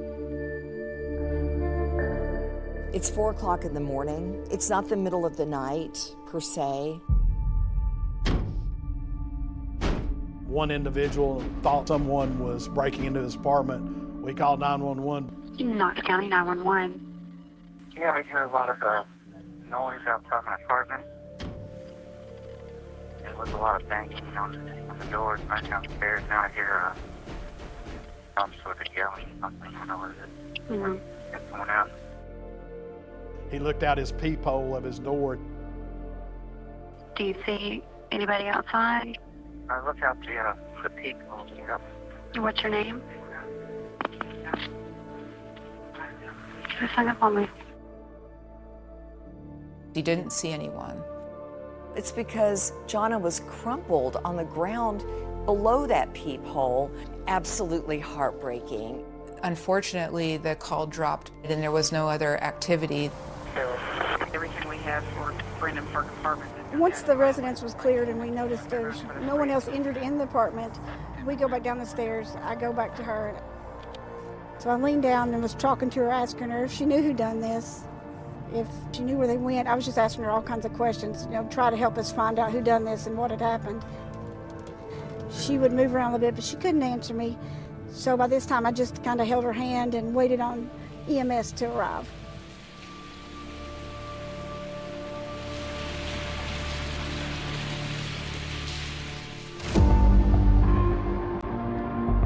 That night, 2 young people come face to face with an intruder. Jason manages to escape, but Jonna, who was too injured to speak, did not. We were wondering what led to this horrific tragedy. The attacker has vanished, the motive unknown. Are our children safe? Are we safe? We had no idea who did this.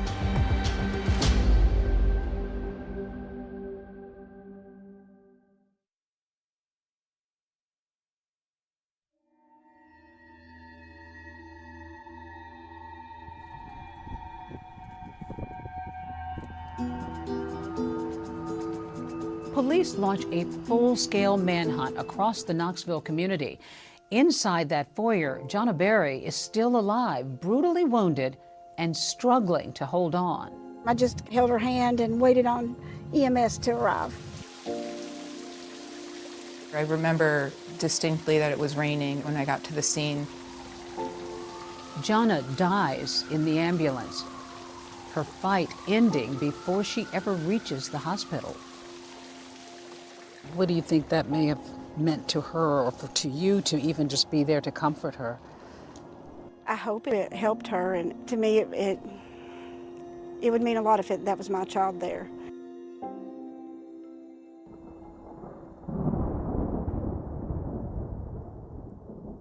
It was 4 a.m. in the morning on December the 6th. We got a phone call from Knoxville UT Hospital. The gentleman on the other end of the phone, he asked to speak to Mike, which was very unusual because nobody called my cell phone and asked to speak with my husband. She handed me the phone, and there was somebody on there said, "Are you Michael Berry?" And I said, "Yes." "Do you have a daughter, Jonna?" And I said, "Yes." Just to let you know, your daughter was murdered. I heard him say, "Jonna's been murdered."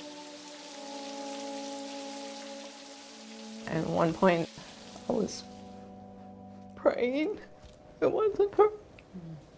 They had made a mistake. Yeah. My youngest son lived here, so I called him and I said, hysterically, "It's Jonna. Something's happened. You need to get to UT." This had to be a nightmare for everybody. It was. It rained all the way. It was like the angels was just crying. It's just something that you never forget. After nearly 4 hours on the road, Jonna's parents finally make it to the hospital. When we got there, my youngest son was in the parking lot. He said, "It's true, Mama, it's Jonna." Did you have any idea what happened at that moment? No. And the boys identified her body, which was very upsetting to me. She was in bad shape. Yes. I wish that I could spare them the heartache and the memory that they'll have forever. Jonna, smile to the camera, girl. Hey! Jonna grew up in a tight-knit family in Bristol, Tennessee. Take me back. Tell me what kind of a little child she was. Jonna was a very happy child. She was very ambitious. She did dance and cheerleading. 2 older brothers. She had 2 older brothers. They were very protective of her. You had a beauty salon, and I imagine she was running around. Yes, she would get a manicure. I polished her little nails. She always wanted makeup on and her hair done. She was my best friend. She was your best friend? She was.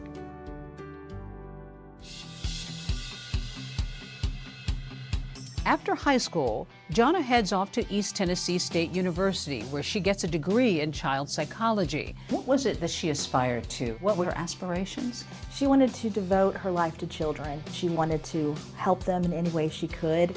As Jonna grows older, her dreams for her future grow bigger, and she meets her fiancé, Jason White.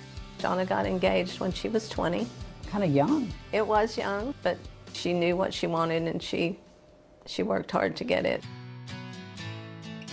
Jonna loves children, and that passion leads her to Knoxville, where she begins working toward a master's degree in child psychology. Most here consider this a safe slice of America, next to the Tennessee River. About 35 miles away, you'll find Dollywood, nestled in the Great Smoky Mountains.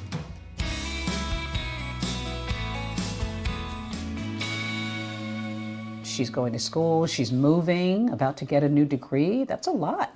But she was so ambitious. She was constantly on the move. How does she go about finding a place to live? She was in the process of looking for an apartment, but we hadn't found the exact thing, so she stayed with a friend from college. She rented a bedroom. That friend was Jonna's roommate, Jason Amami. I'd known Jason for a couple of years prior, when she was in college. He was somebody you were familiar with? Yeah, we knew him, and he was a good friend. It was just a temporary thing. Were you at all questioning or concerned about Jason Amami? Jason was stabbed also, but Jonna's brothers and her dad wondered why Jason didn't help her. And police have their own questions. They sit down for the first of several interviews with Amami. He was able to explain to us that he woke up in the middle of the night because he heard a scream. Jason knew that Jonna did have nightmares, so at first he assumed that she could have just been having a nightmare. But as he got up, he noticed that there was a male figure backing out of Jonna's bedroom. Jason was confronted by the assailant. He was stabbed about 6 to 8 times. At that point, Jason didn't hear any more screams for Jonna. He wasn't sure if she had escaped the apartment or not. He just ran out as quickly as possible. You have an initial reaction to any attack, and that's going to be fight, flight, freeze. To unravel the mystery of Jonna Berry's murder, police zero in on a critical piece of evidence found at the scene. When officers go inside the apartment, they see so much blood, it's everywhere. Then they see a bloody shoe print. A single shoe print soaked in blood. Could this be the clue that unmasks the killer?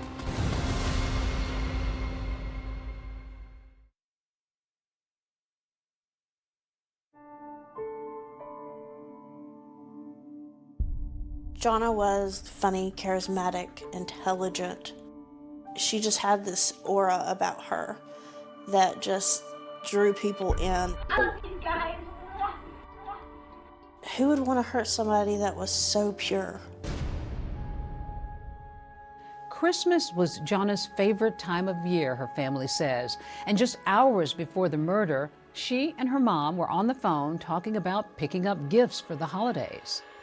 I said, I did some Christmas shopping today, and she said, oh, I did too. We talked a little more, and we said goodnight, and I love you, and I'll talk to you tomorrow. The night she died, she had been wrapping Christmas gifts for children. Jonna had them separated, you know, in little piles, they said, with the kids' names on them. It just seemed so tragic right before Christmas. Fear gripped the city of Knoxville. A young woman savagely stabbed in her own home, and her killer on the loose. 21-year-old Jonna Berry and her roommate were stabbed in their Brendan Park apartment. It really left the community feeling unsettled. I'm a news anchor here at WATE in Knoxville, and I have covered the Jonna Berry case since the very beginning. This seemed to be a crime out of nowhere. There were so many questions, and people were wondering what on earth is going on.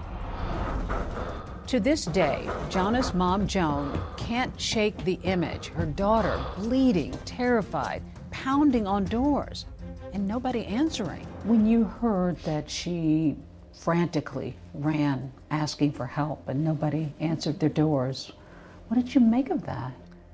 It angered me at first. You know, I can understand someone not opening the door at 4 o'clock in the morning. You know, I can understand that. People don't want to get involved. Why couldn't you be more like Jonna and want to help people? She would have helped anybody. Some of the folks in the apartment complex possibly could not have heard the knock on the door due to it being in the middle of the night and the bedroom being located so far away from the front door. Some people, we learned, were not at home. Detectives begin a full-scale investigation, and there's one thing that is impossible to ignore: the sheer amount of blood in Jonna's apartment. How bloody was this crime scene? There was blood in not only in Jonna's bedroom, Jason's bedroom, blood in the living room, blood on the back door, blood out the back of the apartment going down the stairs. Blood is on the doorknob, blood is on the floor, blood is on the door. Looked like there had been some type of fight in Jonna's bedroom. This had been a struggle. Yes, you could tell that there was a struggle in there. You could tell that she fought hard. Numerous samples of blood were taken from the crime scene. The blood sample were sent to the TBI for analysis. This is the exit that the perpetrator took the night of the crime. We can see that this door is ajar. There's no evidence of a forcible break-in. Detectives wanted to find out was how the person got into the apartment without no forced entry being there. Was the door left unlocked? Did they have a key? Were they let in? There was some speculation that Jonna had been on the phone with her fiancé, and perhaps the excitement of wrapping the gifts and just having these other distractions that she forgot to lock the door. Could it have been a friend of theirs that was in the apartment? Was it somebody that had gotten upset with Jason or Jonna? So there's a lot of different theories that were being thought about of what could have happened. Investigators also discover curious items in the apartment, like a hat and a CD case they believe belonged to the killer. The Atlanta Braves hat, the CD case, all of those things were leading us to believe that someone else possibly had entered the apartment since these things did not belong to either one of the occupants of the apartment. The murder weapon was discovered in the hallway directly outside of Jonna's bedroom. The knife was in the floor, and it had blood on it, hair on it, and it was bent. The hair that was found on the knife appeared to be from Jonna. We knew right away that the knife came from inside the home. It was part of a matching set that was from the kitchen. What stood out to me the most about the weapon is how damaged it was. The handle was broken, the blade was bent. I could only assume that it had hit bone, that it was used multiple times, that it was very violent just given the force to break the handle.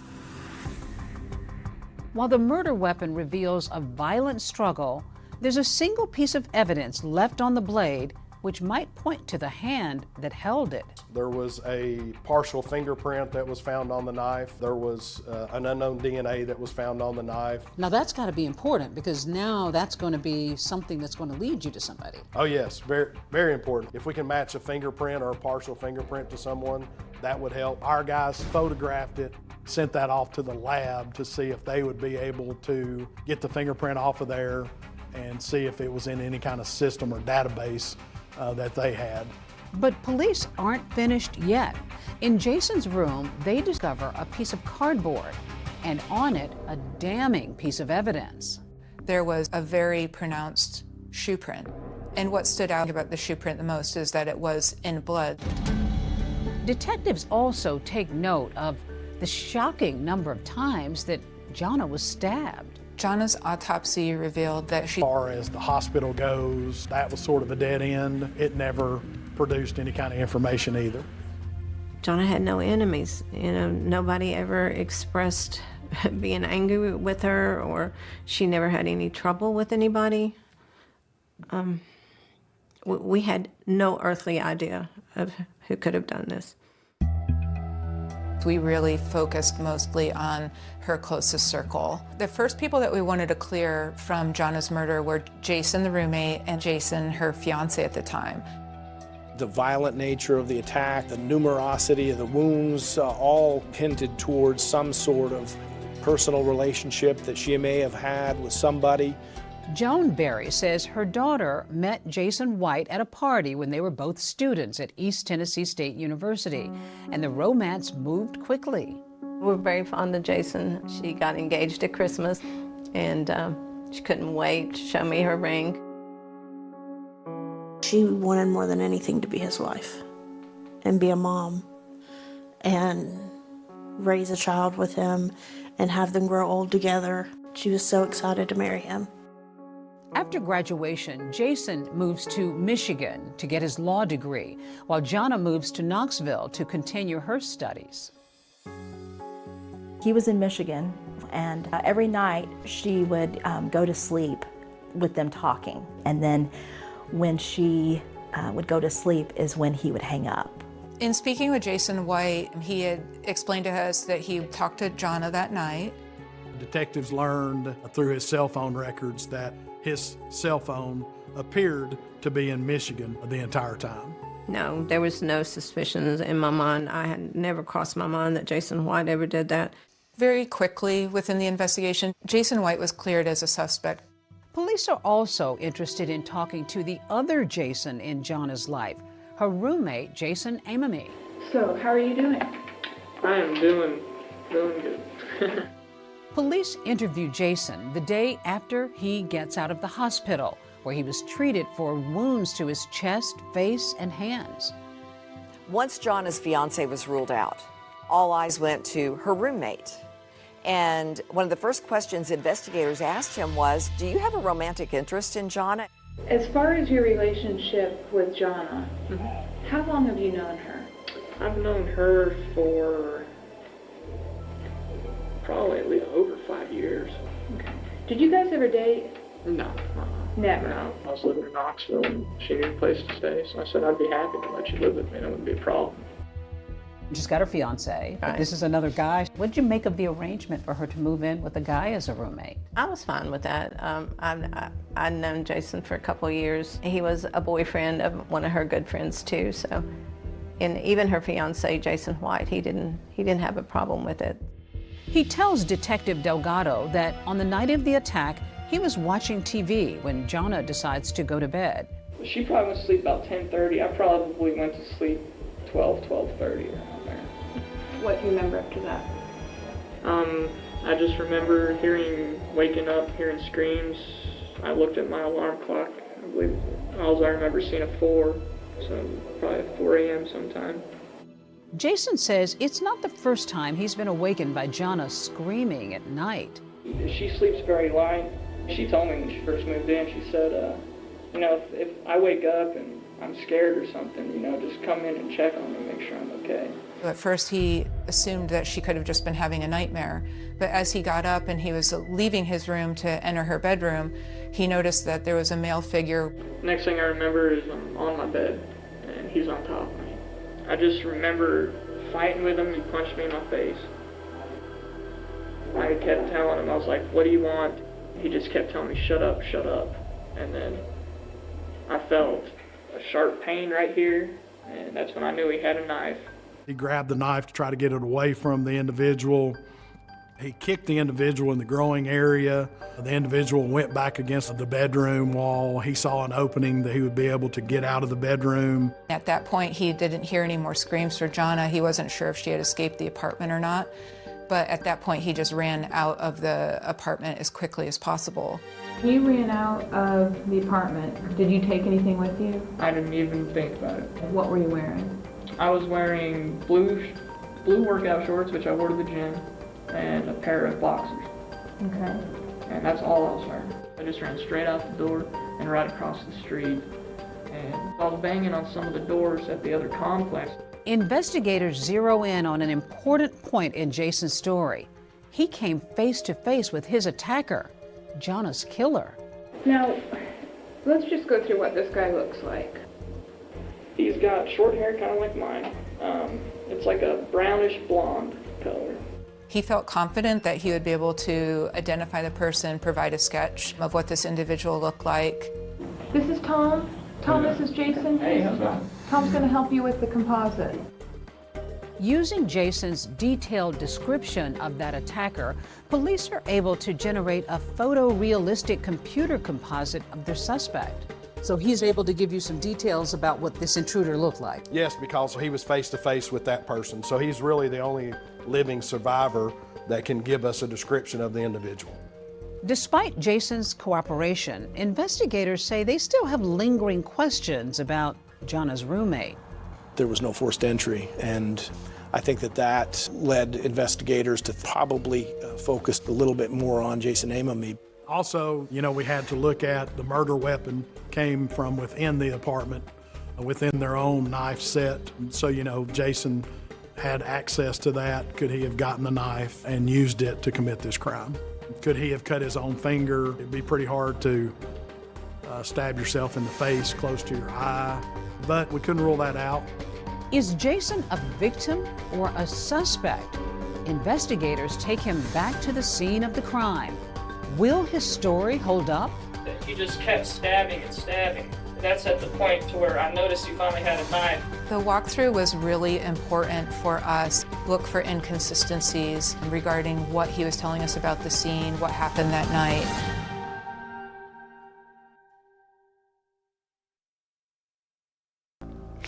We had no choice.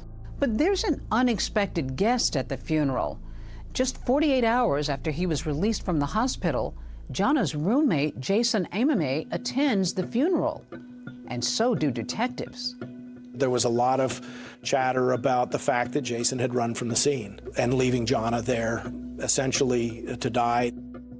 People thought he had to have some kind of role in this because of his actions or inaction. Did it trouble you that he ran away from the scene to get help instead of trying somehow to help her? It did for a while, but now after you have time to process things and really think about it, I thought he was just trying to get out too, because he was attacked. Detectives want an exact picture of what happened inside Jonna and Jason's apartment. With his detailed play-by-play, Jason takes them as close as possible to being in that room when the attack happened. Date is December 9th, 2004. Time is 15:59. We had him look around to see if anything was missing, if anything had been stolen or disrupted. There was an Atlanta Braves baseball cap that was found in Jonna's bed. That was not there before, was not owned by Jonna, was not owned by Jason Amami. The partial shoe print on the cardboard, the Atlanta Braves hat, those things were leading us to believe that someone else possibly had entered the apartment. In the sheriff's office video of the walkthrough, you can see that Jason's wounds from the attack are still fresh and visible.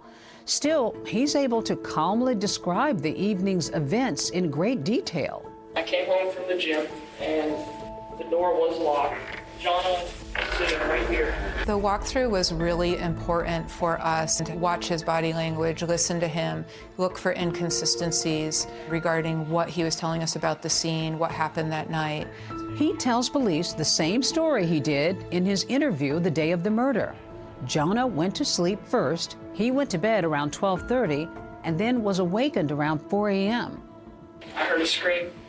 I didn't say a word. My door was totally closed to my room. I woke up just from my sleep here, and I remember walking this way. He says he opened his bedroom door, which was closed. He was confronted by someone. And he is right there. And I'm still looking down, and I remember doing this and having him face me and grab me like this. And then he pushed me back this way, and I fell on the bed like this. At first he was confused. He wasn't sure if he was being punched or being stabbed. He just kept stabbing and stabbing. And that's at the point to where I noticed he finally had a knife. I remember trying to defend myself like this with my hands, and that's where I got the cuts on my hands. And Jason described pushing them back towards the wall of the bedroom. That information was corroborated by blood smear on the drywall. Jason says he no longer heard Jonna screaming and didn't know if she had escaped the apartment or not. I took off and I ran as fast as I could this way. He said that when he left the apartment, he had to unlock the front door to get out. And as I ran through here and got the door open, I just ran. I didn't even stop in here. I ran down through here and down these stairs. So Jonna's roommate goes running from this apartment complex. What route did he take? Jonna's apartment is located over this way, so he ran out of the apartment complex. He saw a figure off in the distance. He thought it was the person that was still chasing him or looking for him. Came this way and looked closer at it. And I saw a figure come from behind this little cabana here and kneel down in between one of these bushes here on the other side of the pool. And it was kind of like somebody going like this. Walking like this. After knocking on doors at a neighboring apartment complex but not getting any help, Jason takes off down the road. I think the biggest information that we got from the walkthrough was he felt like he was being pursued, and you kind of started to understand how and why he made it all the way to the 24-hour convenience store before he could summon help. I bolted down to the street. And I got behind the car and started yelling even more. They didn't even stop. So I remember going just right next to these bushes here. I remember scaling right at about this point right here.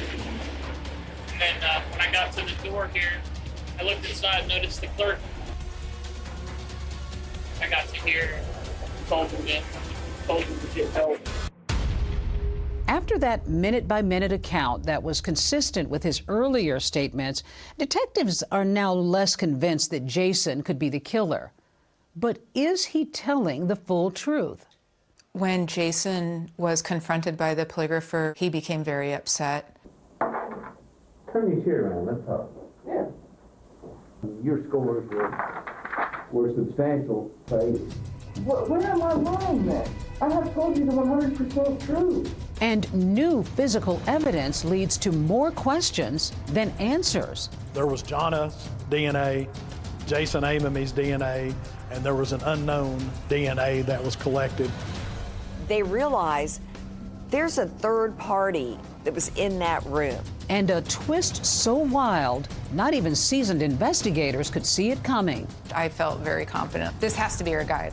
Why would anybody want to cop to a crime they didn't commit?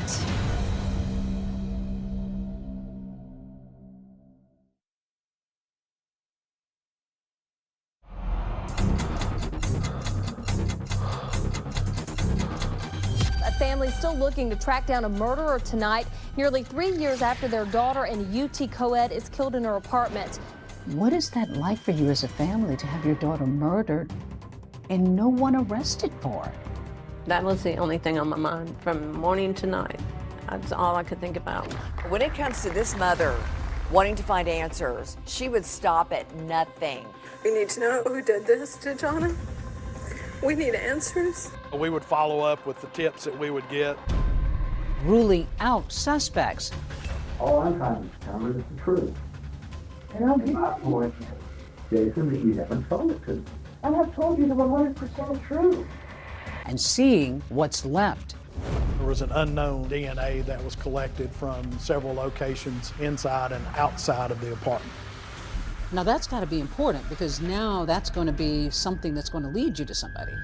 You get the case of Jonna Berry and you're running samples. Give me an idea of how that works. There's no other person, literally no other person in the world, but you that could have left that sample. You know what happened to this girl?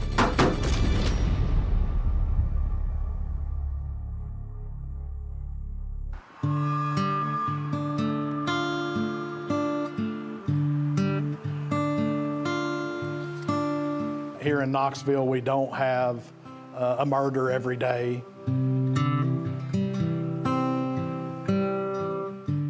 When something like this happened to Jonna Berry, it kind of shook up the neighborhood. Brendan Park Apartments calls itself a peaceful retreat here in West Knoxville. But one early December morning, that peace was shattered. 21-year-old Jonna Berry had been brutally stabbed in her own apartment. In a million years, I would never have thought that this would have happened to my daughter.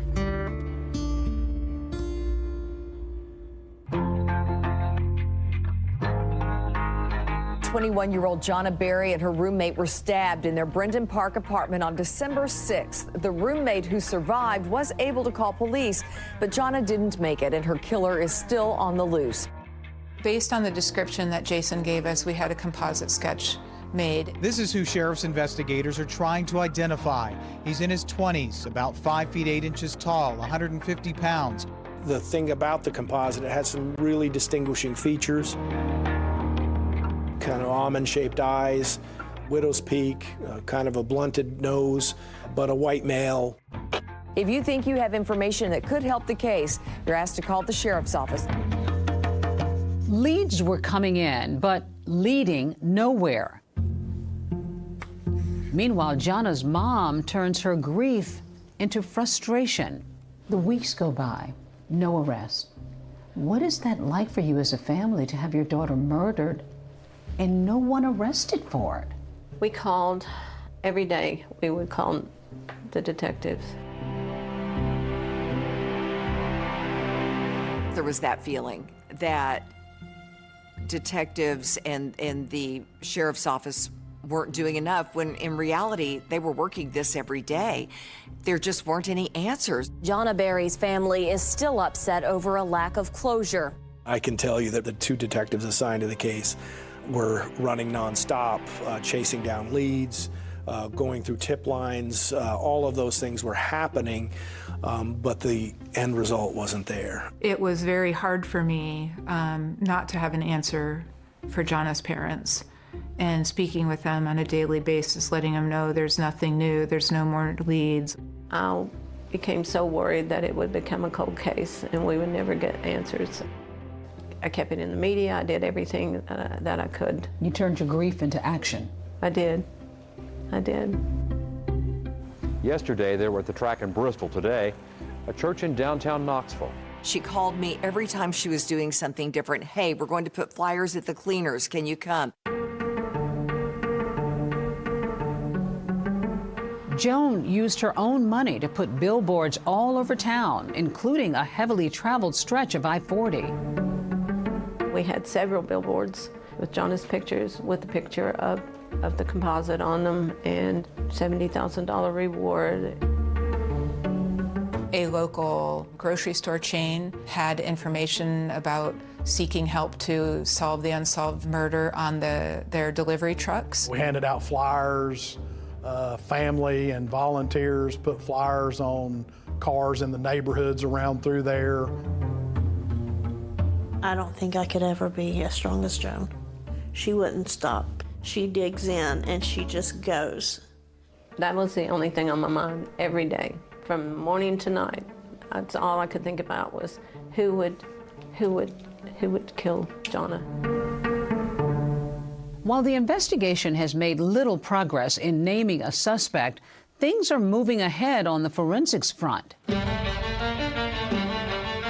Inside Jonna's apartment, there was a very pronounced shoe print in blood.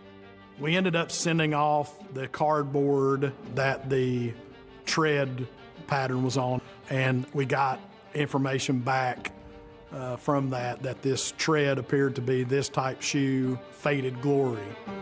Most have sold at Walmart. The shoe print ID is the most promising evidence so far, leading detectives to their strongest suspect. We got a tip a few streets over from the apartment complex that an individual had been involved in some crimes, some thefts, and that led us to an individual named Michael Percival.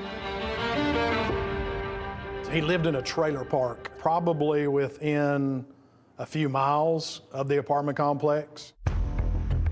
When we went into the trailer to talk to him, the carpet cleaner was sitting there next to the living room.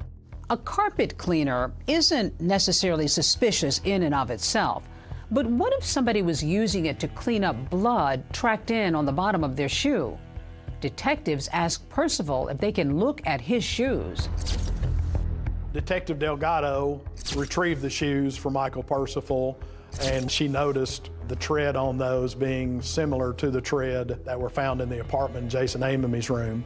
She kind of elbowed me and showed me the tread, and we were both kind of like, holy cow, this could really be, you know, the shoes. I saw Captain Hall, and he said, we've got him.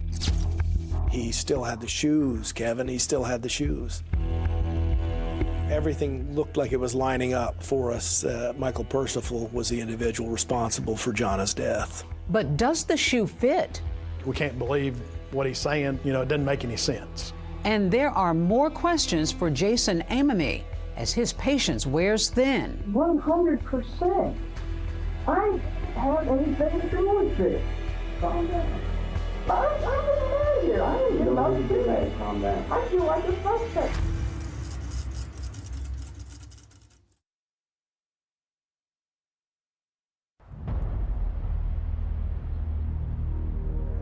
Detectives Hall and Delgado have just gotten a big lead in Jonna Berry's murder case.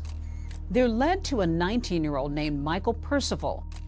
His shoes appear to match that bloody shoe print left behind at the crime scene. I felt very confident. This has to be our guy. Both of us were kind of big-eyed. It was just like, we've got it solved. We couldn't believe that he kept the shoes. Investigators bring Percival in for an interview. And in a shocking admission, the teenager says he witnessed the murder. When Michael first admitted to being at Jonna's house, he explained that this was part of a drug deal gone wrong. He said that he went there with a drug dealer to collect money from Jonna and Jason for drugs that they had purchased. He said that he entered the apartment and this individual that he came with was stabbing Jonna and Jason inside the apartment. But as detectives keep questioning him, they say his story just isn't adding up. There was nothing to indicate at all that Jason or Jonna were involved in drugs, so it was very inconsistent with what we knew about the victims. Jonna was never involved in drugs. She was very straight-laced. Investigators take a closer look at Percival's shoes that they believe might have been at the crime scene. We sent those off for analysis, and the analysis came back. It was not an exact match. Those were not the shoes. This was another dead end. Michael Percival was ultimately cleared. Why would anybody want to cop to a crime they didn't commit? We learned through the investigation that Michael Percival liked attention. Now, back at square one, investigators are re-examining the case. There's this one person detectives keep coming back to, and it's Jonna's roommate, Jason Amamy.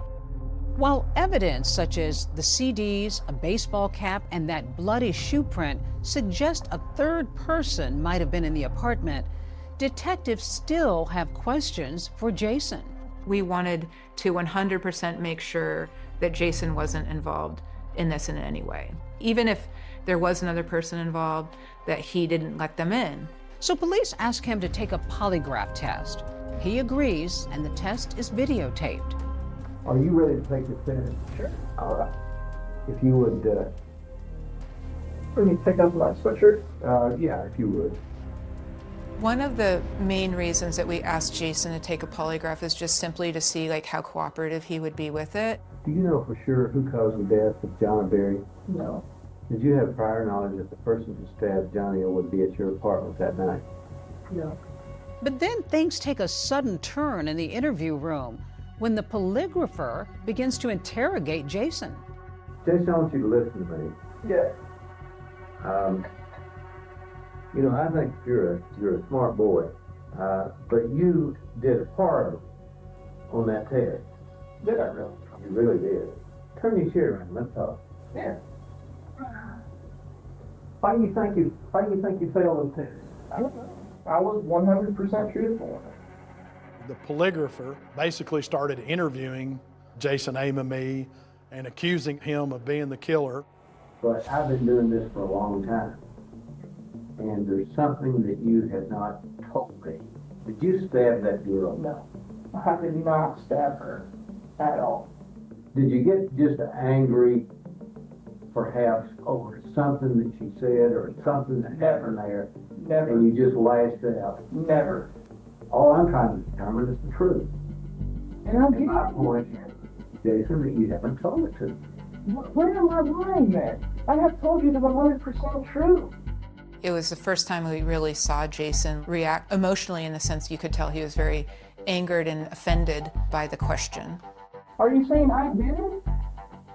I'm saying it certainly looks like it. It was confrontational. The polygrapher was not just asking questions, but was essentially involved in a heated interrogation. 100%. I don't have anything to do with this. I don't care what that box says. I voluntarily took this. If I had something to hide, why would I take this test? Why would I do DNA? Why would I do this? Calm down. I'm getting mad here. I ain't You getting don't need to get upset. mad. Calm down. I feel like a suspect Calm now. down. Calm down. He's very, very upset. It took a little bit to get him calmed down.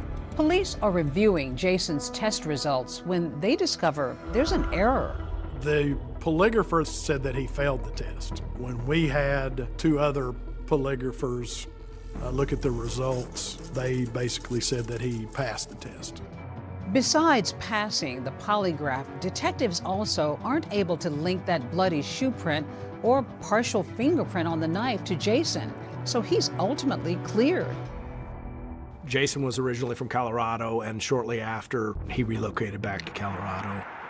Michael and I traveled to Colorado and visited with him. He answered our questions and had time for us, and I'm sure this has affected Jason's life too. Jason has not only suffered the trauma of the attack, but he's also facing public scrutiny and innuendo. Jason was a good kid who got caught up in this, in the circumstances of it, and made a decision of flight that was involuntary, and took a lot of heat and a lot of flack for that, and has. Weeks after the murder, a new bombshell development when lab results come back from blood at the crime scene. There was Jana's DNA, Jason Amemy's DNA, and there was an unknown DNA inside and outside of the apartment. Could this DNA belong to the killer? Detectives are racing to find out. That was the key to getting the person that did this. Wow, they're going to be able to find who murdered her.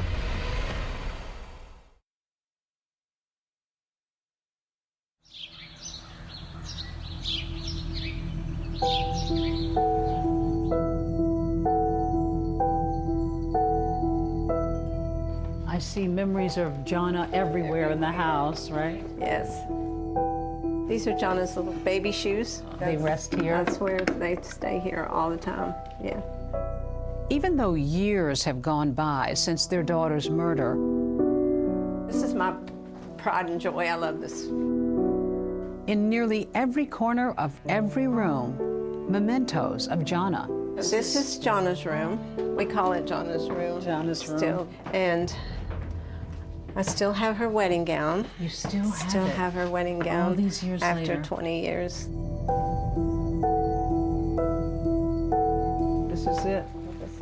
That's beautiful. The dress, her wedding gown. All the beading. Oh, look at the train. Oh. She looked beautiful in it. Yeah, it's 20 years old. She had picked out a wedding band for Jason, and we bought it.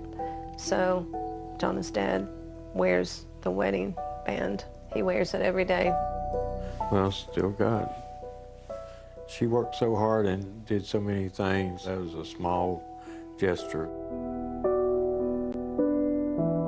I'm glad that she got to experience being engaged and planning a wedding.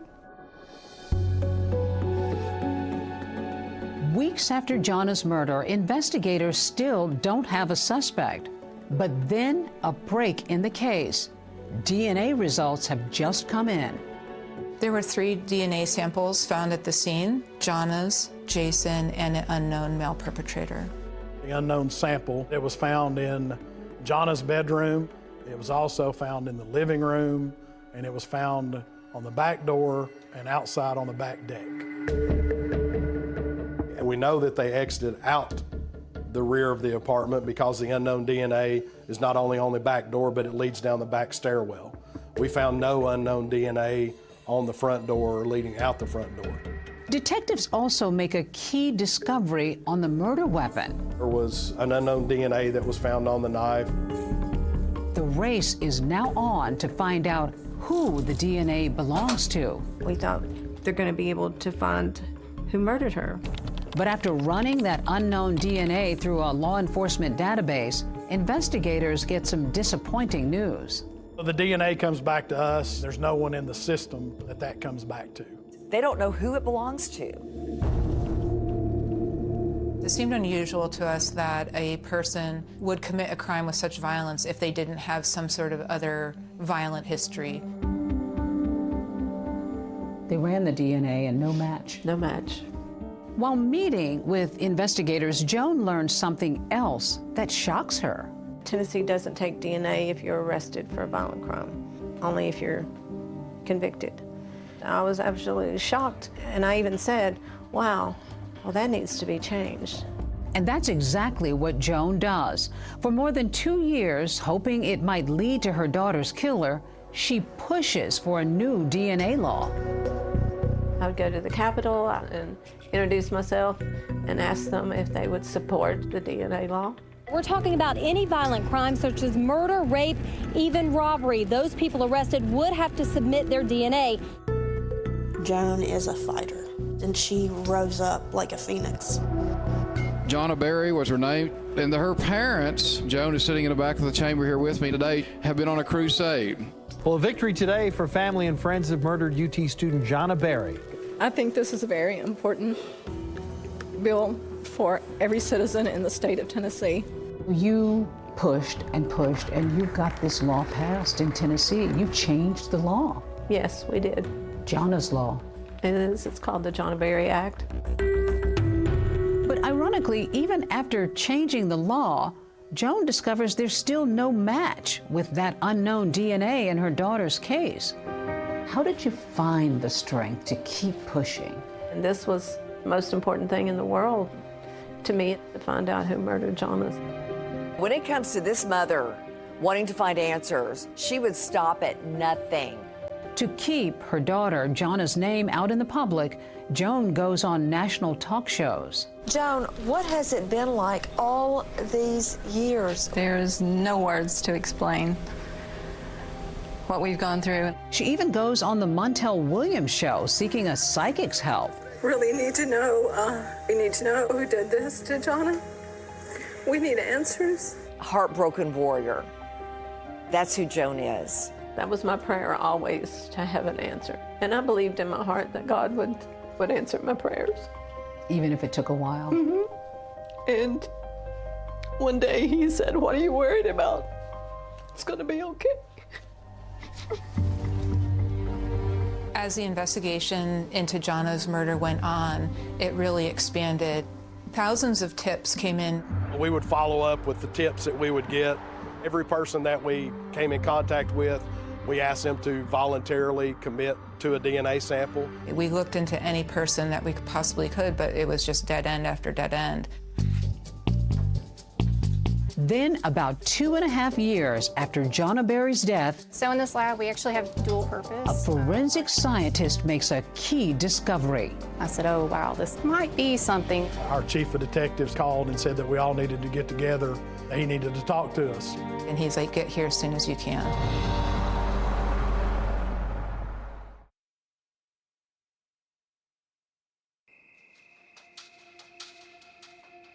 A family still looking to track down a murderer tonight, nearly 3 years after their daughter in a UT co-ed is killed in her apartment. The main thing that you're going on is DNA evidence. Yes, we had the unknown DNA. It was really our only connection to the person that was connected to this crime. We thought, will we ever have this case solved? Then the case makes a turn. Someone called in a tip after looking at the composite sketch, and they said, that looks like someone I know. And that someone is Taylor Olson. Looks very similar. Yes. Taylor Lee Olson is 22 years old. He lived about 15 minutes from the crime scene, and he was known to have committed some petty crimes, also harassment, theft. He also had an outstanding warrant for his arrest out of another jurisdiction. We arrested him, asked him about the crime. Does he present in any way at all to you that he might have a connection to this? He said that he didn't know anything about the crime. He voluntarily gave us his DNA. Given that Taylor Olson only had smaller petty crimes, he didn't really fit the profile of who we were looking for. We just thought, hey, you know, this is just another person that looks like the composite sketch. Olson's DNA is then sent to a lab to compare it to the unknown DNA found at the crime scene. It comes back, it is a match to the blood of that unknown person found at the crime scene. So in this lab, we actually have dual Jennifer purpose. Millsaps, the forensic scientist at the lab, made the match. I looked at it a couple times. I wasn't too sure. I wanted to make sure that it actually was a match and I hadn't confused something. So we actually ran it twice to verify it. That must have been a big moment. Oh yeah, it was huge. Amazing. Probably one of the happiest moments of my life. We were all very excited, high-fiving each other, celebrating. Gave Brad a big hug or something because we couldn't believe it finally happened. You get a phone call. There's a match. I couldn't believe what I was hearing, so I said, I want to put you on the speakerphone because I wanted Mike to hear too, because I didn't trust what I was hearing. It was the blessing that God had answered my prayer.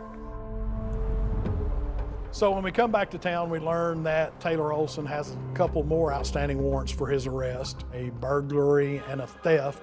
At that time, detectives don't have a warrant to arrest him for murder. So we go into mode of looking for him and trying to locate him on those arrest warrants.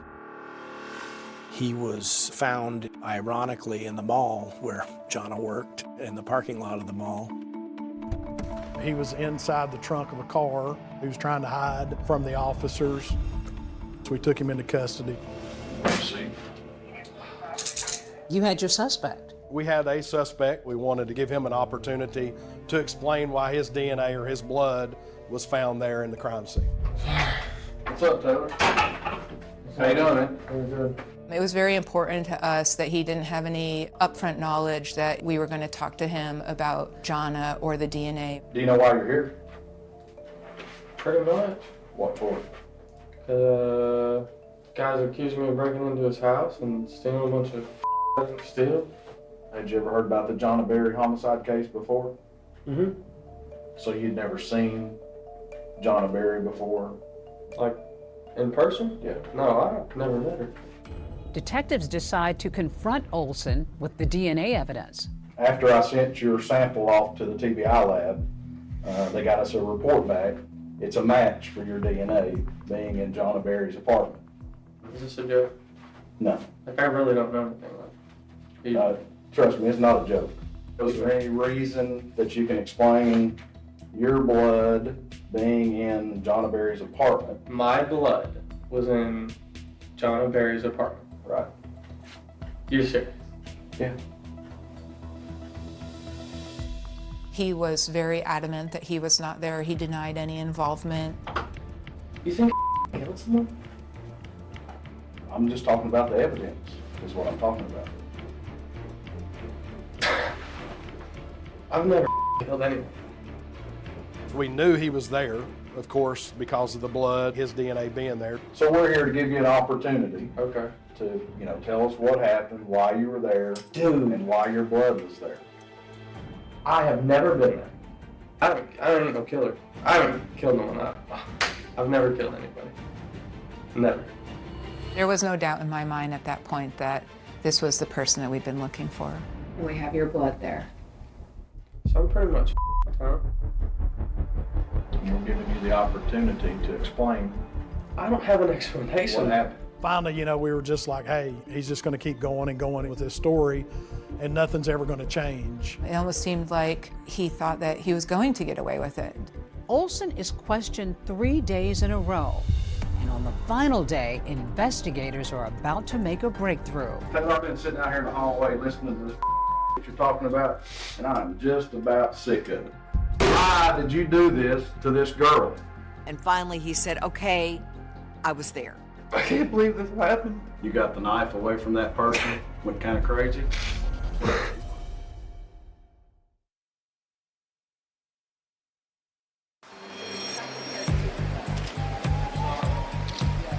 Have a seat now, Sherry. You want both free? Yeah. Okay.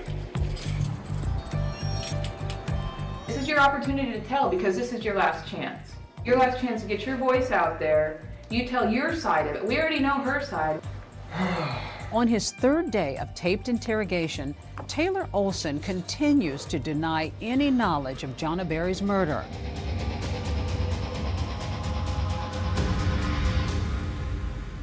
Why don't you tell me what happened when you were inside? I don't know. He would just say, I don't have an explanation, don't have an explanation. So finally, we just said, like, enough's enough. Taylor, I've been sitting out here in the hallway listening to this you're talking about, and I'm just about sick of it. You know what happened to this girl? Look at this. You were there. You know what happened to her? We know you were there. The evidence shows you were there. Why did you do this to this girl? Huh? Why'd you do that? And that's when you really saw Taylor change. Like once he saw the crime scene photo, this is what happened, this is what you did. Like, you need to talk about this. Finally, with evidence of the crime staring him right in the face, Taylor Olson begins sharing his own account of the night of the murder. I just didn't understand what happened. Did you thought I got too drunk. Have blood on you? Were you cut? I don't remember if I was cut. Eventually, more details begin trickling in as Olson says he was out that night with a friend named Noah Cox. Me and Noah went out and jacked a CD player out of a car. And we kind of got lost from each other. And someone came out when we were breaking into cars and yelled at us. Ran off. I don't know where the hell he was. Now, wandering around on his own, Olson says he suddenly found himself outside Jonna's apartment.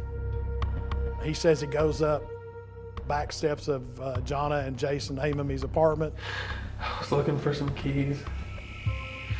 And then someone said, "Who are you?" or "What are you doing?" or something.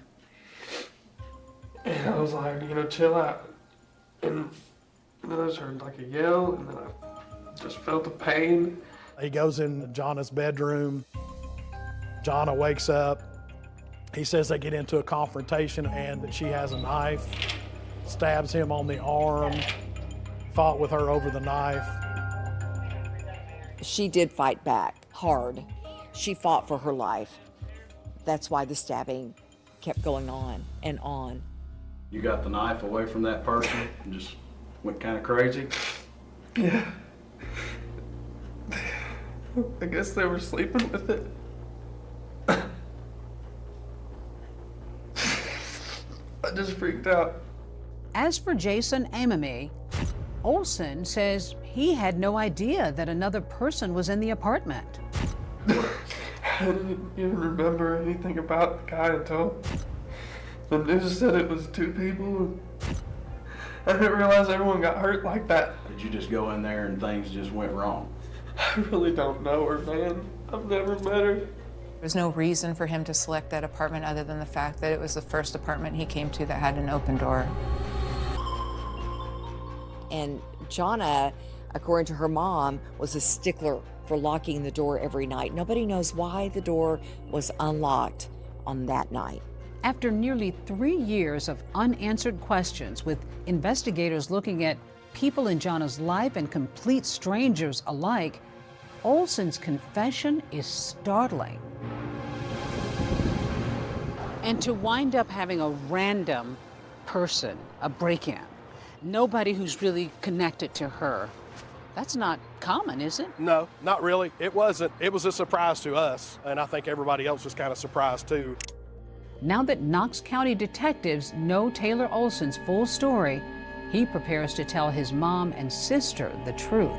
Would you rather talk to your mom on the telephone, or would you rather talk to her in person? I'd like to see her. She really is being a mom. You kind of have to feel for her. What's going on? What has my son done?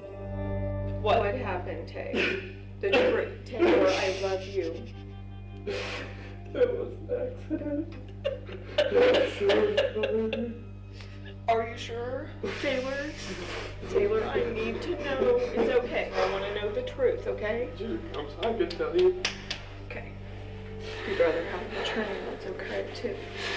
Did they offer you one? Yeah. When did you tell him the truth? How did that come about? I got my blood's on the knife. And my blood's like in Then the why did they back door. let you go? Did they get the DNA back? Okay, and it matches? Taylor, okay. Listen, I'm gonna help you. I want to make sure that this is for real and that you did it. No, I don't know. And at that point, you feel their brokenness over this horrific crime. Taylor, I want you to know something. I want you to start praying because there is a God. Do you hear me? He loves you and will forgive if this is true. I'm so sorry, Mom. After coming clean to his family, Olson now faces the press. Did you mean to kill her? Why'd you do it? Was it an accident? But you stabbed her 26 times. And his look was one of complete surprise, shock, baffled. He told reporters it was an accident. How's that an accident? Accidents happen one time, not 20 plus. No, that angered me that it was an accident. Well, after 33 months of wondering and waiting, Jonna Berry's parents finally came face to face with the man charged with killing their daughter. 22-year-old Taylor Olson. He's facing 7 counts, including first-degree murder. But just as Taylor Olson is about to go on trial, he does something that utterly rocks everyone involved in the case. You finally are getting to court. And then you get shocking news.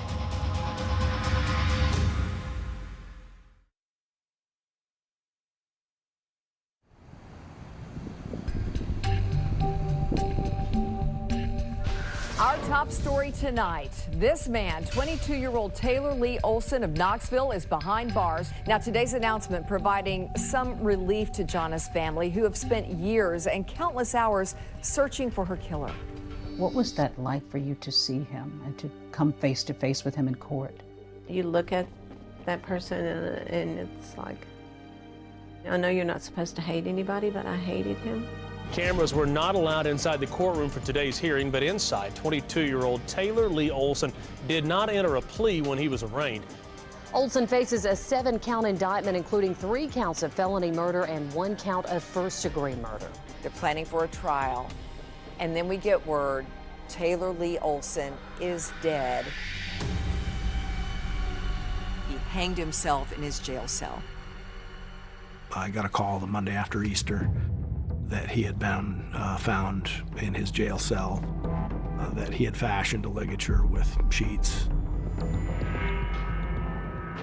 You finally are getting to court, and then you get shocking news. He's taken his life. When I got the news, I became very upset. I even cried.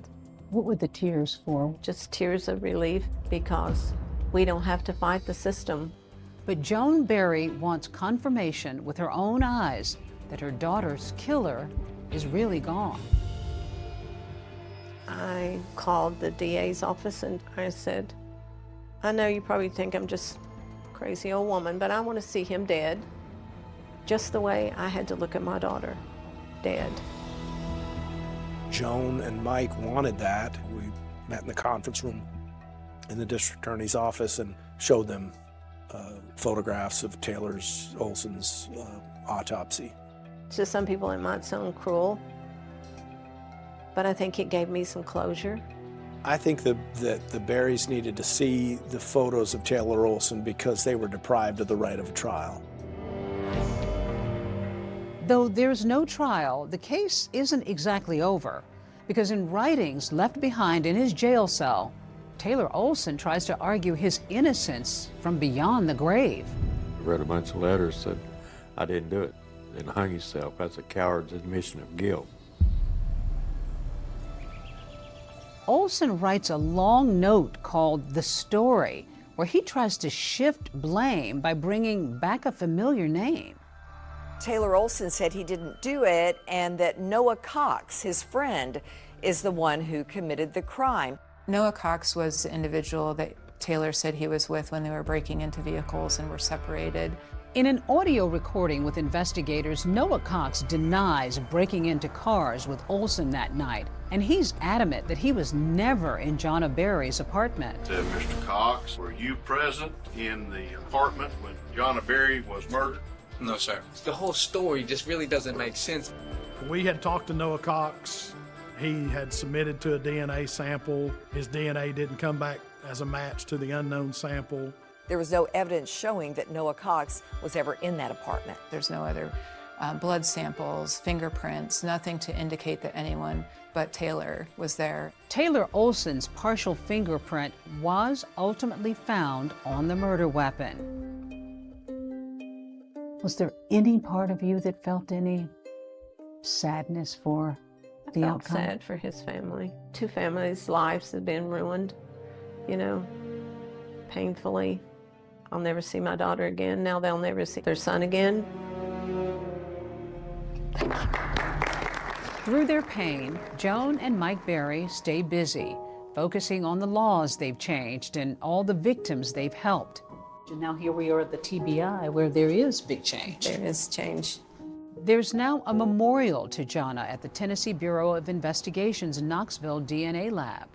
Long after we're gone, she'll still be helping others. To be able to have made that kind of change in a state law, that must be gratifying, even in the midst of your heartbreak.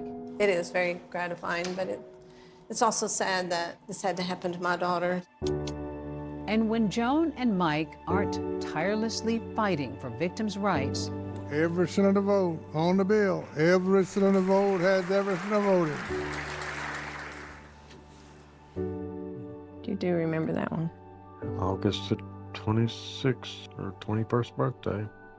they take time to savor the bright, wonderful memories their daughter left behind, including a note written to each of them on her high school graduation day.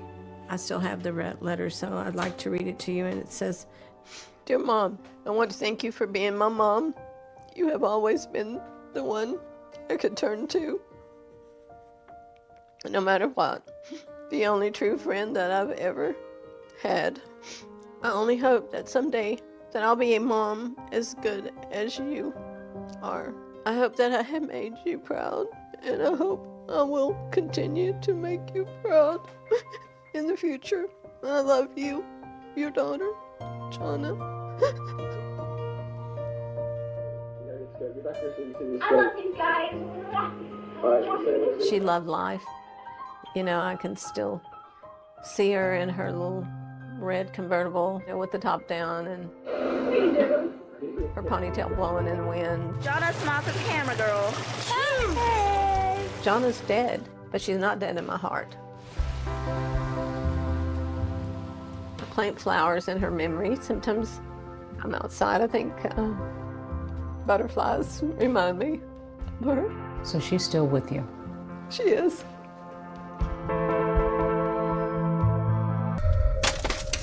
Sheriff's office, make yourselves known. No, it's just a little crawl space. This is a dark, creepy space. You got to be ready for anything. Absolutely. The clock was ticking. We needed to find them. The steepest stairs I've ever seen. The Haldersons are gone. They're missing. Well, what do you mean they're missing? I can't even comprehend what that means. The story is a couple came and picked them up and took them to the cabin. And nobody knew who that couple was. There was a concern that Bart and Krista had been kidnapped by this couple that picked them up early that morning. There were all these questions. For each answer you get, there are 17 more questions. What's going on in the household? You know, what aren't we discovering? This case really highlighted how social media tracks everything. And that became so crucial. I was like, hey, where you at? Where you at? Like, you're not responding to me on Snapchat. You've got to get to that cabin. You've got to get to that cabin right now to figure out what happened. Her mind goes to, did the worst happen? So what happens next? He kind of had the craziest phone call that I had in my law enforcement career. He couldn't say much, but I should probably watch the news the next day. Holy. I don't really have words for it, to be honest.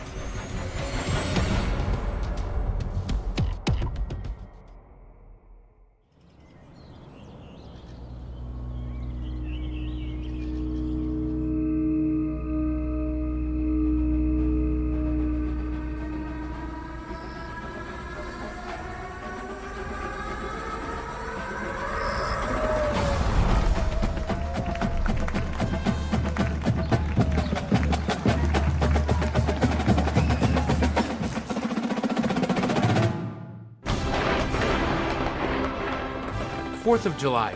It's a day when people come together to celebrate our independence and the spirit of America. And that's what you'll see in Madison, Wisconsin. 4th of July celebrations have been going on all weekend, but of course Americans are going all out today. The lakes are really core to the identity of Madison. Just being around water, being around nature is really big to a lot of people here.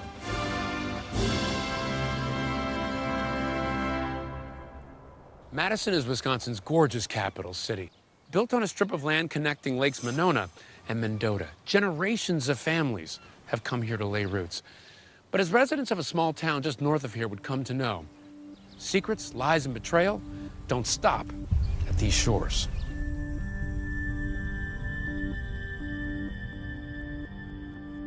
Bart and Krista Halderson lived in a community called Windsor, just north of Madison. Everyone who knew the Haldersons loved them.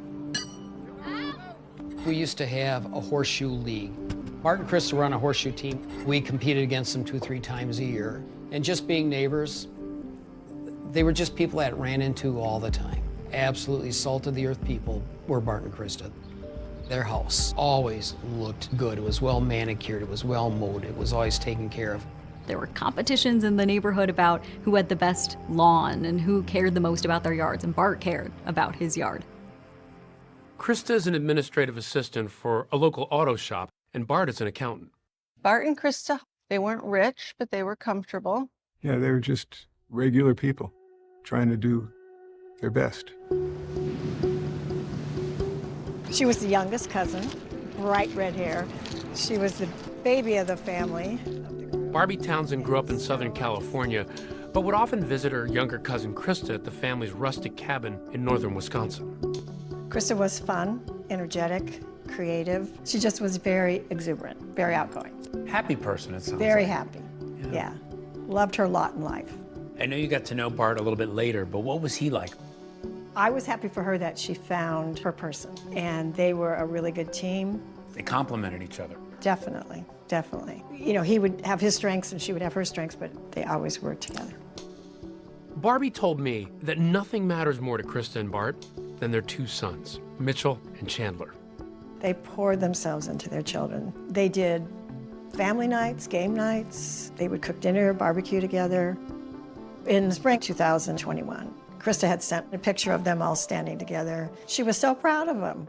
Mitchell had been with his girlfriend at that time about 7 years, and Chandler had been with Kat maybe 2 years, on and off. Mitchell, the oldest, works in IT, and he lives with his fiancée, not far from his parents' home. And Chandler, an Eagle Scout, is a young man on the rise.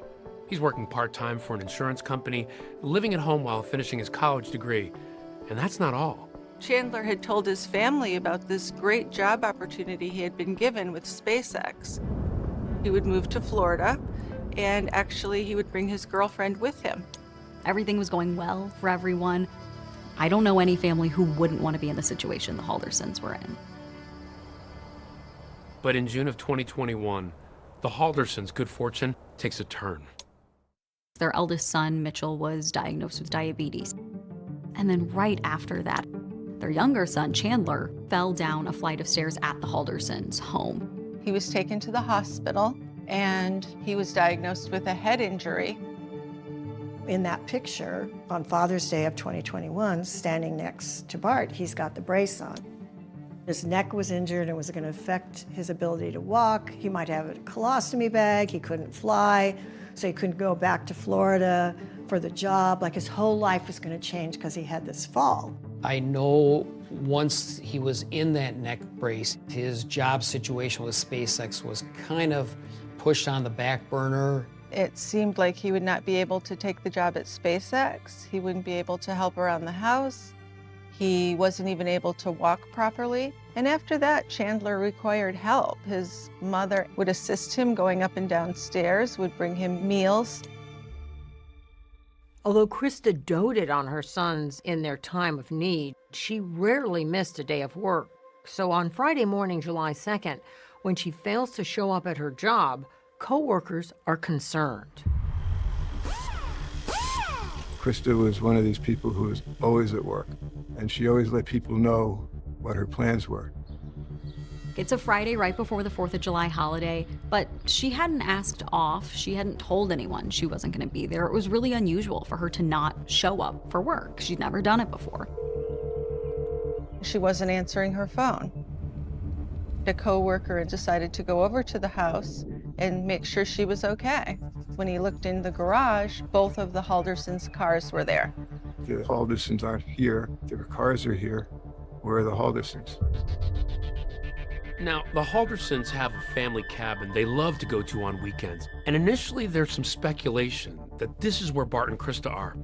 But none of the neighbors saw them leave. As far as we know, no one saw the Haldersons that day. They told their neighbors when they were going up to the cabin, who they were going to be with, where they were going to be. So for there to be so many unknowns about what happened that weekend was a little unusual. And when Krista fails to make a medical appointment on Monday, it really raises red flags. She was recovering from some skin cancer, and so this was an important appointment for her. Is it like her to just miss that appointment or not tell anybody she wasn't going to make it? No, Chris is not the person that would just not show up. Everyone who knows her says she wouldn't have missed that appointment. She was planning to be there, and then she wasn't. And that's when people really start to get concerned, because no one knows where Bart and Krista are. All of a sudden, my wife comes in the bedroom and she says, the Haldersons are gone. They're missing. My mind went to the bad spot, like, that is not right. It was just kind of disturbing for somebody that I know that well to suddenly be gone. What's going through your mind? Something's really wrong. I don't know what and why and how, but something's really wrong.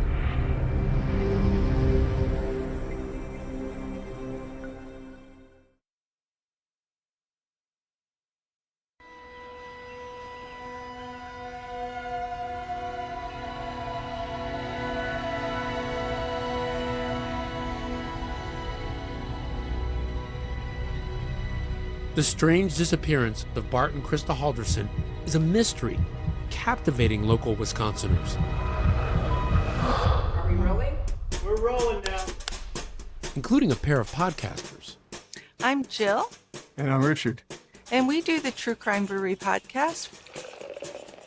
We're very fascinated with true crime and just love to really figure out what's going on behind the scenes. Ready. So, we've been talking more and more about these cases. Their podcast, as the name suggests, mixes suds We pick a beer from the area the crime occurred.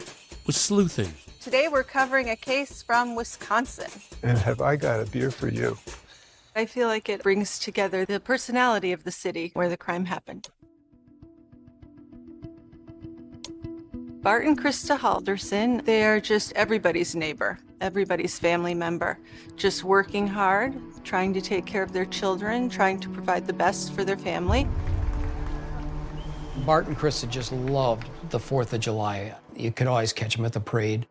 It was probably their favorite holiday.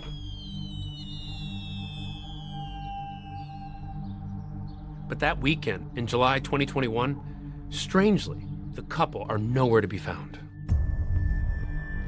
Bart and Krista had not told anyone that they had a plan to go away for 4th of July weekend. There's no explanation forthcoming as to why they're not there. So the only time people heard from Bart and Krista over the 4th of July weekend was when Krista texted Chandler on July 4th. The text to her son Chandler says they arrived at the family cabin 3 hours north. It read, "Made it safely. Love you lots." Their friends learned that she had reached out to him, which made sense. She was a mom who talked to her kids all the time. This is where we hung out and collected rocks and played games. So this is early on. It's my dad, and that's the cabin in the background. And that's Krista right there. This is Krista. I can always tell Krista by that shock of red hair. Fiery red hair. Yeah.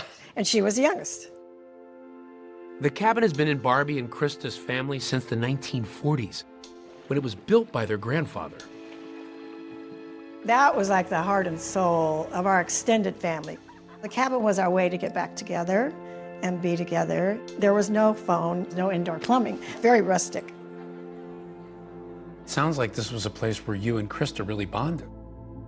The cabin was where we would reunite. Chandler had told family members he knew his parents were going to the cabin for the weekend, but he was expecting them home by Tuesday the 6th. Now, Tuesday's come and gone, and the couple seems to have vanished. How did you learn that Bart and Krista were missing?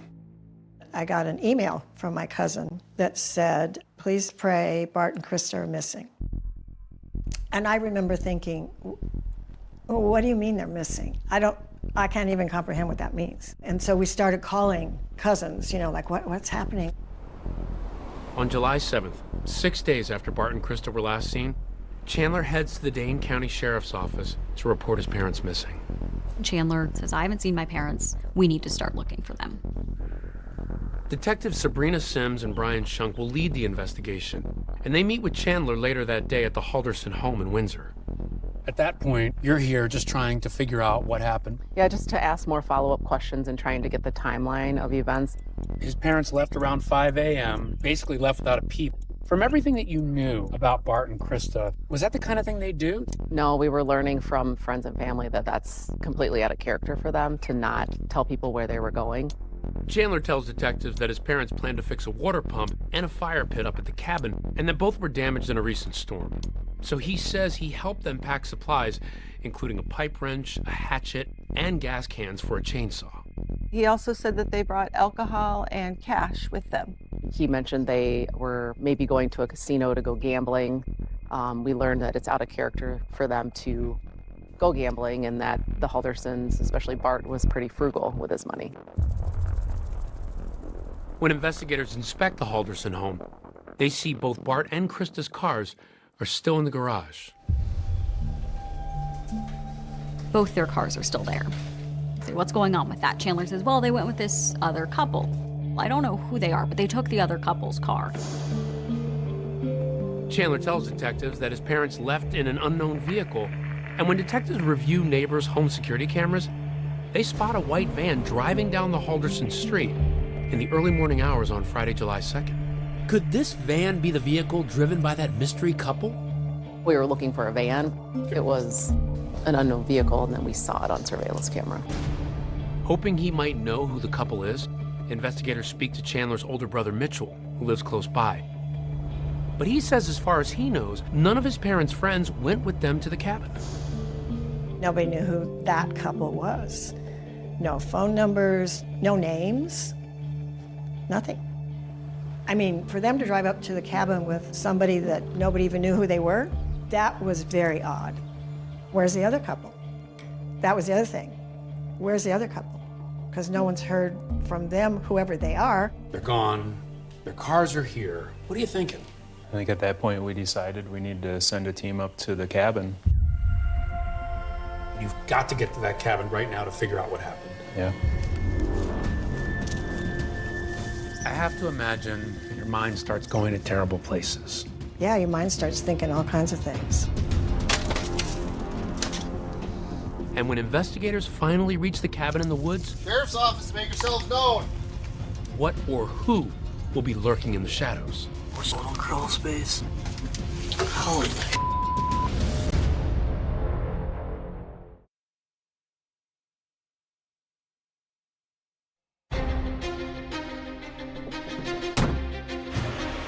I'm Bill Callender. I'm a member of the Wolf River Fire Department and Rescue in Langlade County, northeast Wisconsin. With all the recreation we've got here, and we've got a big area, people do get turned around, they go missing, and then that's usually then when we get called out.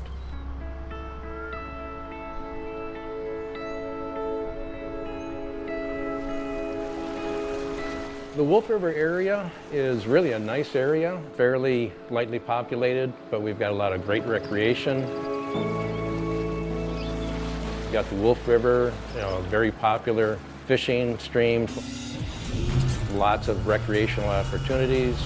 We've got the rapids on the river go up to Class 3. We've got heavily wooded area. Much of our township is in the Chequamegon-Nicolet National Forest. And Wolf River is the area where Bart and Krista Halderson had their family cabin, and where they were supposed to spend the 4th of July weekend. It's a beautiful place, but it can be a dangerous place. Like anywhere that's completely natural and completely wild, there are pitfalls to that. A river can easily become someplace you drown. The woods can easily become someplace you're lost. And so it's not unheard of for people to go missing in this area. Now, back in July of 21, our chief got a call from one of the Langlade County deputies and said that, we may be needed. Cell service isn't fantastic out here either. Weather always seems to change, but crime never does. I'm Detective Sergeant Groans with Langlade. On July 8th, I received a call to assist the Dane County Sheriff's Office with a search of the Halderson cabin. As an investigator, I was assigned a body camera, which was activated when we arrived at the property. What's your relation?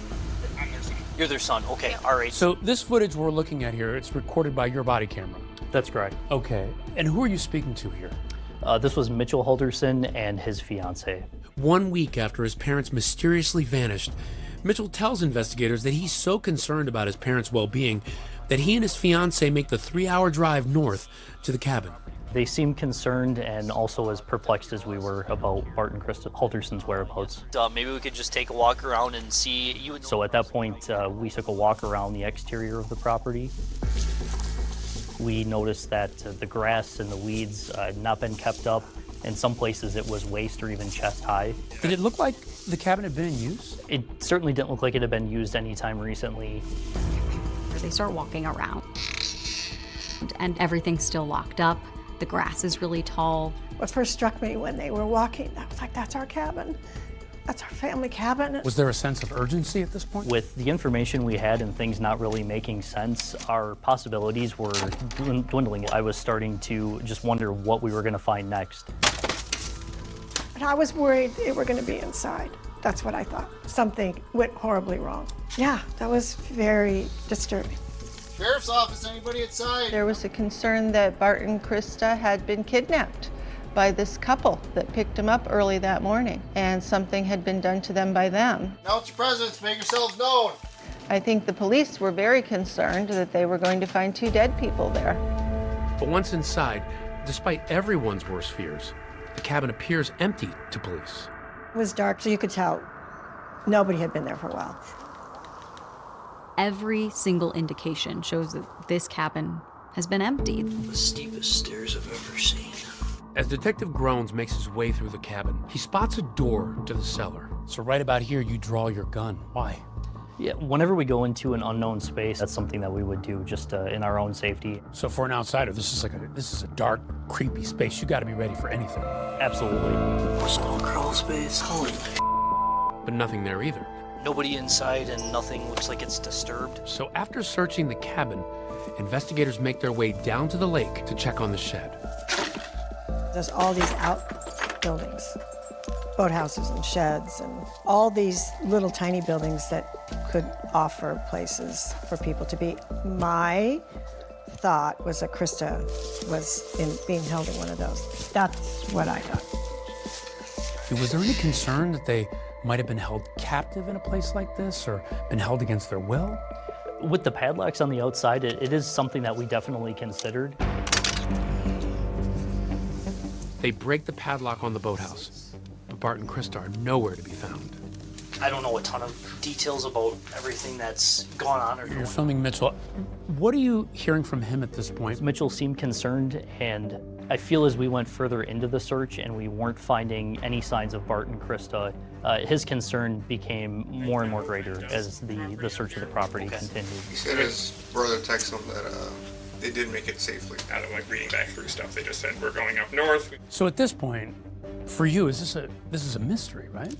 This is definitely a mystery. We don't know who Bart and Krista are believed to be with. There are no signs of Bart and Krista being at this property. Do you know, did they have any friends, like they might have gone to their cabin in the area? I have to assume they came up to someone else's cabin, but I don't know. Really nowhere for us to even suggest looking next at this point. We didn't have anywhere to go. We didn't have a name. We didn't have a vehicle. We didn't have a location. Truly looking for a needle in a 900 square mile haystack. And then the question is, okay, if they're not at the cabin, where are they? There were no bodies, there was no anything. So we didn't know what happened, but of course your mind goes to, did the worst happen? Are Bart and Krista still alive?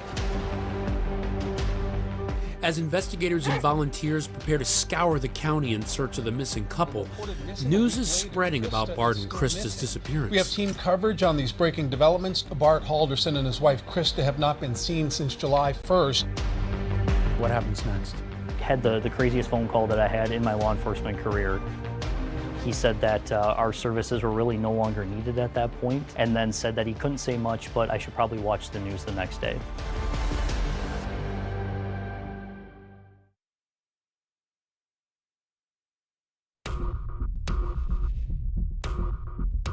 The authorities are still searching for a Windsor couple who have not been seen in days. My wife is pretty shook up too. I mean, they're a very nice couple, very nice family. It's been a week since Bart and Krista Halderson were last seen. And while Mitchell Halderson is up at the family cabin searching for his parents, his younger brother Chandler is back home in Windsor, canvassing the neighborhood. He's seen on the neighbor's home security camera footage obtained by investigators. What are you seeing on the home security footage later? Chandler was going around to neighbors. You would see that they had Ring cameras or some type of security cameras on the outside of their homes. So he was going and asking them, you know, if they had reviewed the video footage. Remember, one of those neighbors' home security cameras captured this mysterious white van, but it led investigators to a dead end. And yet, Chandler presses on. Chandler is recorded on one Ring camera asking a neighbor about their security system. And anyone would have like security cameras and stuff like that. We do. He's going from neighbor to neighbor asking them, hey, this camera, I see it. Does it point at the road? Does it see our driveway? What does this see? Take care, thanks. Bye. Chandler approaches another neighbor's house and waves to the camera. My name is Chandler Halderson. I live just down the road. Oh, yes. And there's one house where they have more of a professional surveillance system on the home. So he speaks to the woman there. If you were able to capture the road or my house. They discuss camera angles and whether their camera has night vision. He discovers that one is a wide-angled camera. He looks to see what part of the street that would cover. Yeah, did it capture anything on? We don't know. You can see he's really sleuthing, trying to uncover whatever evidence these neighbors may have. He was asking questions such as, can you see the road? Can you see vehicles drive by? He's out trying to figure out if anything was seen on the outside of his home at that point, you know, from when his parents went missing. He asks, could there be any footage of my parents being driven away early in the morning on the 2nd? Do you have any footage? It would be maybe helpful to the investigation to see what kind of car picked them up, of course. One household actually told him that police had already collected the video. The police actually came and downloaded everything they have. So they were here, I think, till like 9 o'clock last night and downloaded all the video she's got. Chandler walks up to yet another neighbor's house and rings their bell. The neighbor, a retired detective with the Madison Police Department, tells Chandler to meet him in the garage so that they can talk. Hey, I'll meet you in the garage, okay? Okay. The neighbor says he had a gut feeling that he should record the conversation, which he would later turn over to police. Sorry about what's going on. What it is, but I was wondering if your door camera. We do have it right now. Does it pick up the road? Some, yes, some it does. Would you have any notifications from Friday morning, early, before 6:15? We can check. That's not a problem. Chandler's quest doesn't end there. Bart and Krista Halderson of Windsor had plans for the 4th. He heads to WKOW, an ABC news station in Madison, which has been broadcasting Bart and Krista's photo. At this point, Chandler, he talks to reporters. But Chandler says he's reticent to go on camera, saying he fears retaliation from whoever may have taken his parents. He thinks people might be targeting him. He says, is someone out to get my family? I don't want to be on camera, but I want people to hear from me. I want people to know I'm looking for my parents. And so he does an interview with a reporter from our station. Their son, Chandler Halderson, who asked to be off camera, says whoever his parents were traveling with from this neighborhood were to do the driving. He says he received a text from his mother. She got back to me. They made it safely. Their plans were going up with their friends and do some minor repairs on our cabin. Did you literally see them pulling out of the driveway, heading out? No. With the town now buzzing about the missing couple, Chandler's back at home, and he notices a different kind of activity outside his window. Chandler sees this uptick in police activity outside his house, so he calls Detective Shunk to find out what's happening. That phone call was recorded. He was asking if everything was okay.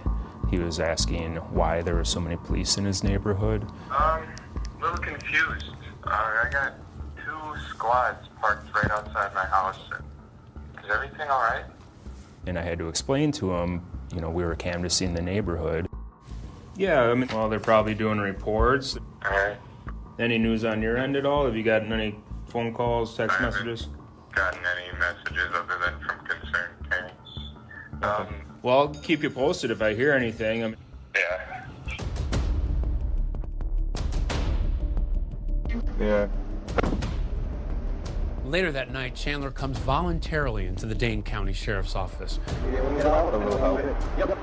where investigators bring him into this room and seat him in this chair. So if you just want to have a seat right there, perfect.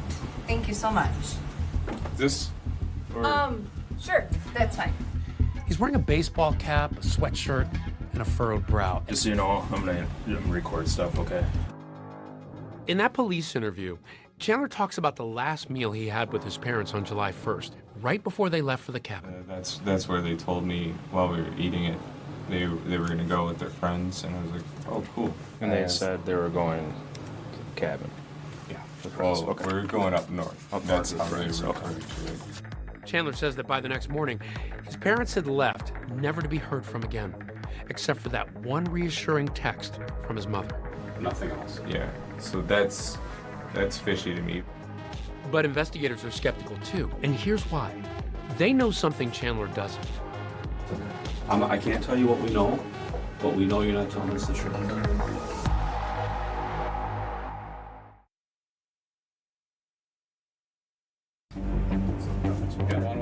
Investigators have asked Chandler Halderson to come in for an interview, and they've also asked for his girlfriend, Kat Melender, to come in as well. Both agree to come in voluntarily, and they're in separate rooms while police act on a new tip that's come to their attention. A farmer in Cottage Grove, a town about 20 miles away from the Halderson home in Windsor, reports a suspicious sighting earlier in the week. That's when they find something that really changes this entire investigation.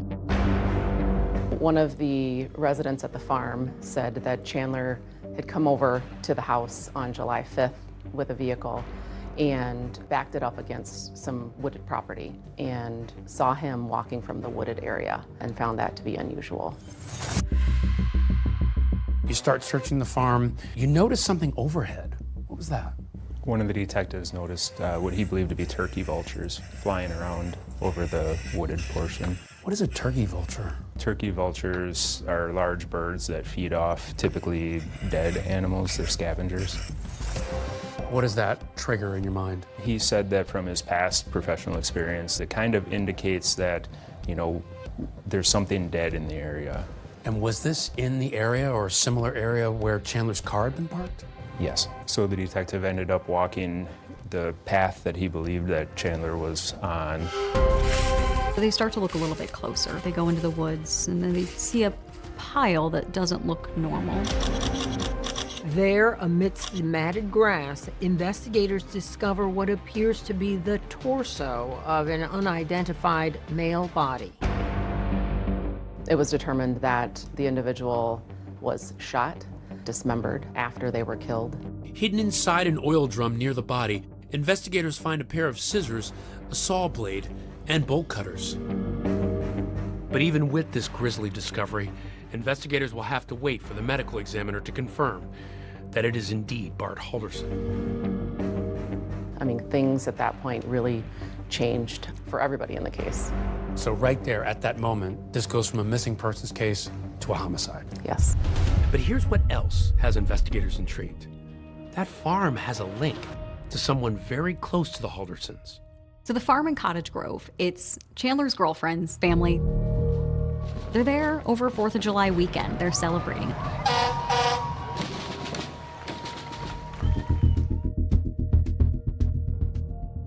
While you have Chandler, you have Kat in another room. Oh, there's a Pooh Bear? All right, you can play with it if you want to.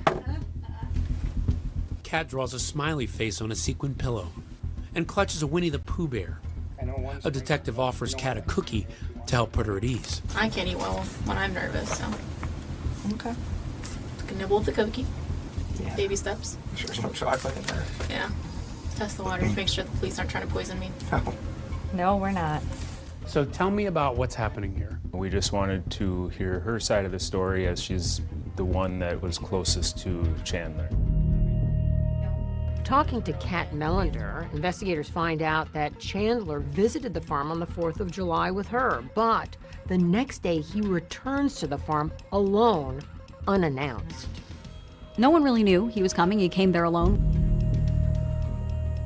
Chandler went to the farm because my mom's fiance lets him walk in the pool because it helps stretch out his legs, make him feel better.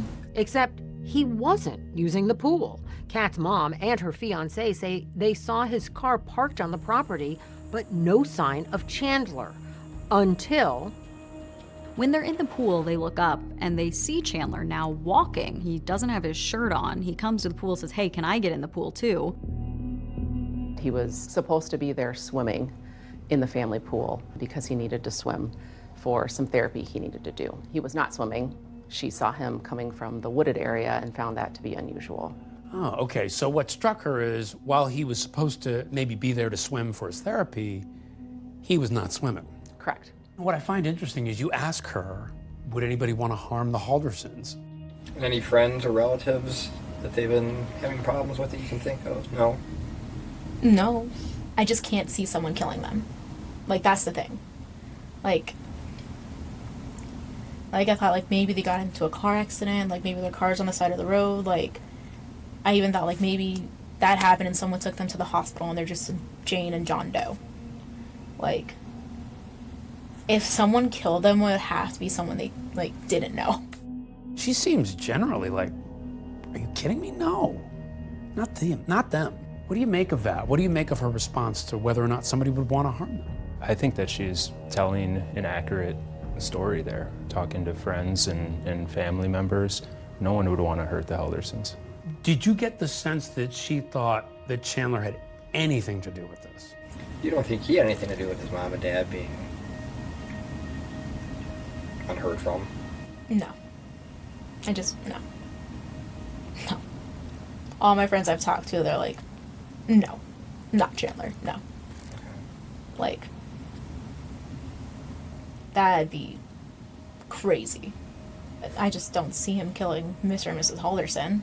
Like, he had SpaceX. Like, why would he jeopardize something he, like, would dream of? I don't think she thought he had anything to do with it. Not even suspicions, not even maybe, just nothing to do with it. Couldn't be Chandler.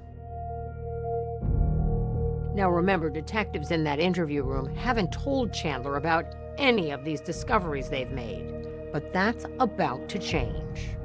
How does him not knowing about that human torso affect the way you interview him, the way you talk to him? Hey Chandler, how are you doing?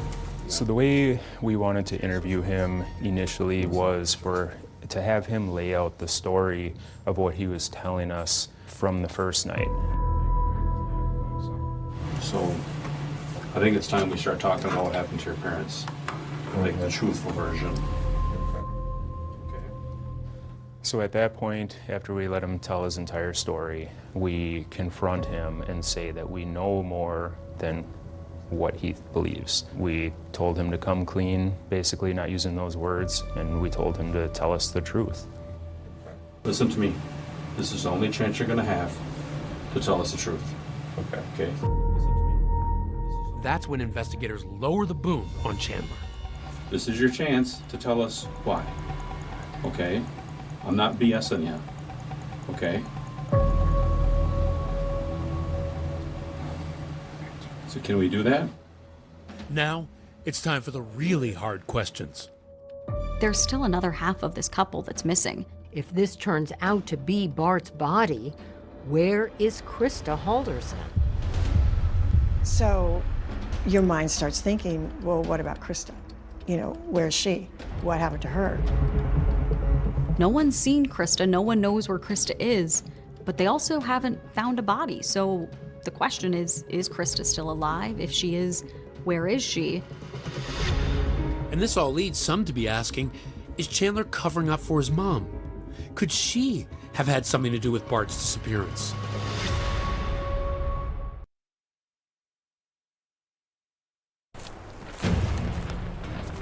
This wasn't a normal disappearance. This wasn't a normal homicide. Every new detail made the case stranger. The human remains found Thursday are connected to the missing couple Bart Halderson and Krista Halderson. You have search teams up there, you have dogs. So now, where is Krista? Could it be that she was also involved in Bart's murder? Is she going to be held hostage? Is she being tortured? Time is of the essence. You have to find Krista. Yes. This second time with the search warrant, we have crime scene investigators that are in the home going through everything. We're in the basement. What did you find down here? Down here, we found traces of blood on both sides of the basement. I don't really have words for it, to be honest. I just don't know how somebody could do that to somebody else. Cameras all around. We know that Bart went into that home and never came out. Everything seems so evil. Chilling. Unbelievable.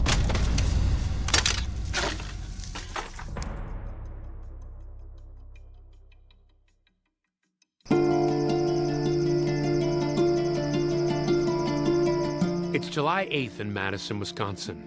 It's been a week since Bart and Krista Halderson were last seen.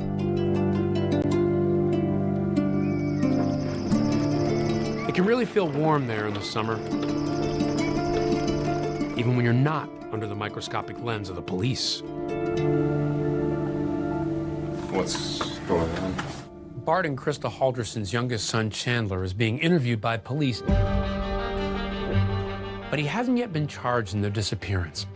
Now, police are playing coy with him. They haven't yet revealed the discovery of a body at that farm in Cottage Grove. Listen, I can't tell you what we know, but we know you're not telling us the truth. We know your parents are no longer with us, okay, and we know the reason why. So far, nothing Chandler's told police has panned out. He told them and everyone else his parents went up to the cabin for the 4th of July weekend with some other couple, and nobody knows who they are. A search of the cabin clearly showed no one recently had been there. You need to tell the truth about what happened and just tell us why it happened. Okay? If something happened, if you were defending yourself, or if you just got fed up with stuff, you need to tell us the truth, okay? This is your chance to tell us why, okay? I'm not BSing you, okay? So can we do that? Okay, they're okay. Lawyer. I'm sorry. Say it again, Chandler. Lawyer. Okay. Chandler asking for a lawyer effectively ends the interview on the spot. Tell me what you're taking from all this as trained investigators who have to question people like this. The first thing that really stood out in my mind is when Detective Hendrickson told Chandler that his parents are no longer with us. We know your parents are no longer with us, okay, and we know the reason why. There wasn't the huge shock reaction that I believe most people would display. At this point, Chandler's not charged with murder, but he is charged with something else. Tell me about that. Yeah, Chandler was charged with providing false information in a missing persons case. He was telling us that his parents had gone to a cabin up north, when in all reality we found that his parents didn't go anywhere at all.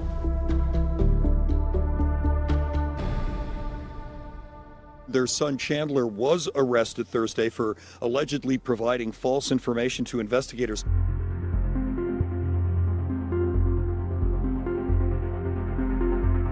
Four days after Chandler's arrest, the autopsy results on the remains found at the farm come back. The Dane County Medical Examiner confirms the human remains found last Thursday are those of 50-year-old Bart Halderson. A preliminary autopsy indicates he was murdered.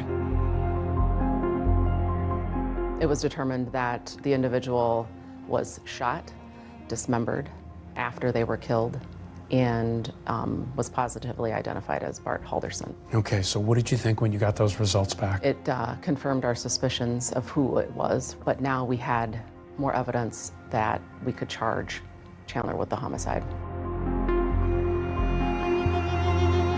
When I found out that Bart was dead, it was anger. It was, wow, this is real life. And there was just this big void of Bart being gone and no idea where Krista was. A big question remained in our mind: where's Krista Halderson? So now, where is Krista? Could it be that she was also involved in Bart's murder? There were a few people that I communicated with, well, maybe Krista's involved. One theory was this an incident where Krista killed her husband, but her son lives with them and he loves his mom. Was he covering for her? Was she responsible?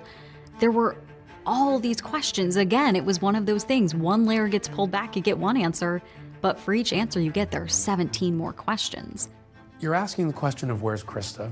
There was some talk in the community about perhaps maybe in some way, once the murder charges are out there, Krista had some sort of involvement in what happened with Bart. Did you pursue that theory? No, I mean, we did not believe that she would have anything to do with it. Of course, as time is going on and days are passing, we're learning more information about their whereabouts. We had surveillance video we were reviewing, trying to get a timeline from July 1st to July 7th. And so what we were learning did not suggest that Krista had any involvement at all. Because I knew Krista and I knew her personality, I knew Krista was not involved.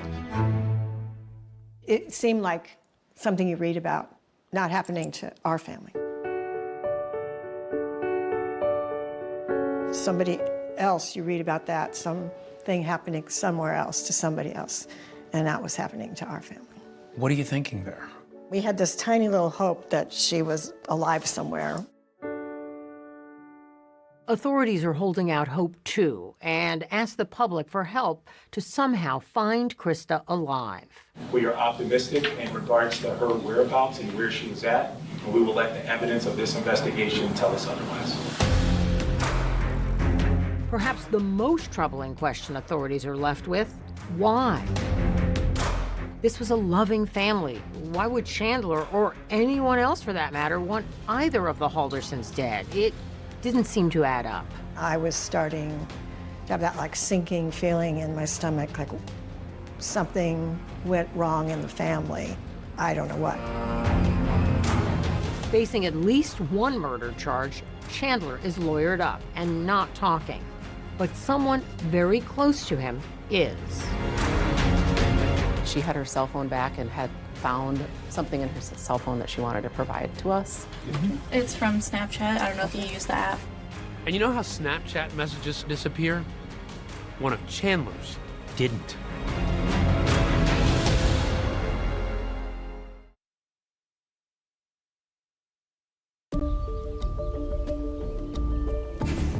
The man accused of killing his father is now being held in jail on a tentative charge of first-degree intentional homicide, hiding a corpse, and mutilating a corpse. Sheriff's personnel tonight remain at the Halderson home in Windsor. Investigators are leaving no stone unturned in the search for Krista Halderson. But with Chandler now in custody, hope is fading fast. Every minute that passes becomes more crucial. And there was just this big void of Bart being gone and no idea where Krista was. I'm hoping she's alive. A big question remained in our mind. Where's Krista Halderson? But things are about to take a dramatic turn. When police first spoke to Chandler's girlfriend, Kat Melander, she voluntarily gave them her cell phone. And on it, they found a vital clue to their investigation. By the time Kat comes in for a second interview, both she and police realize how important it can be. Is there something you want to tell us right away? She comes to the realization that she didn't tell us everything and that she had something on her phone that could be helpful and valuable to finding the Haldersons. And it wasn't something that she intentionally withheld from us. Tell me what you find on Kat's cell phone. During the review of Kat's cell phone, we found numerous clues and treasures that I don't even know she knew she had. We found all of their message history, and we also found a screenshot of a Snapchat location that she had had. That screenshot saved on Kat's phone shows Chandler's avatar labeled hubby on the banks of the Wisconsin River. Snapchat is a social media app specifically designed to share photos that disappear. Once you open a message, you only have a few seconds to take a screenshot before that picture is gone for good. In 2017, Snapchat added the feature Snap Map, which also lets you share your location with friends in real time. And why did she have him on Snapchat in the first place? They had a time in their relationship where he had cheated on her. She had his location services on for Snapchat. It was an agreement they had. She wanted to be able to know his whereabouts. With her lawyer present and her cell phone in hand, she voluntarily talks police through what she now realizes could be critical evidence, a technological smoking gun. It's from Snapchat. I don't know if you use the app, but that's him by the Wisconsin River off of Gulf Road. Okay. And that's It's got a 8:58 timestamp on it. Okay. in the morning. Sure. And then my phone always tells me what day it is, so it's Uh-huh. July 3rd, 8:58 a.m. The continued presence of sheriff's personnel at the Halderson home has become almost background for this neighborhood here. Krista Halderson remains missing. With the case in the news, Kat and her lawyer decide this information could be useful to police and to Kat. Right before Kat goes back for that second interview, we're getting updates from law enforcement, and one of those comes in the form of a press briefing. And a reporter asks, is the girlfriend a suspect? And the sheriff didn't answer. And that freaked Kat out. Is there any way you guys can change the narrative to indicate that she's not, the girlfriend's not a suspect and that she's not somehow somebody you suspect? How early did you clear Kat Melander? Pretty early on, Once we started looking at her phone and finding out other information about Chandler, but there were, different investigators in the command post that had different theories. Was she in the circle? Was she out of the circle?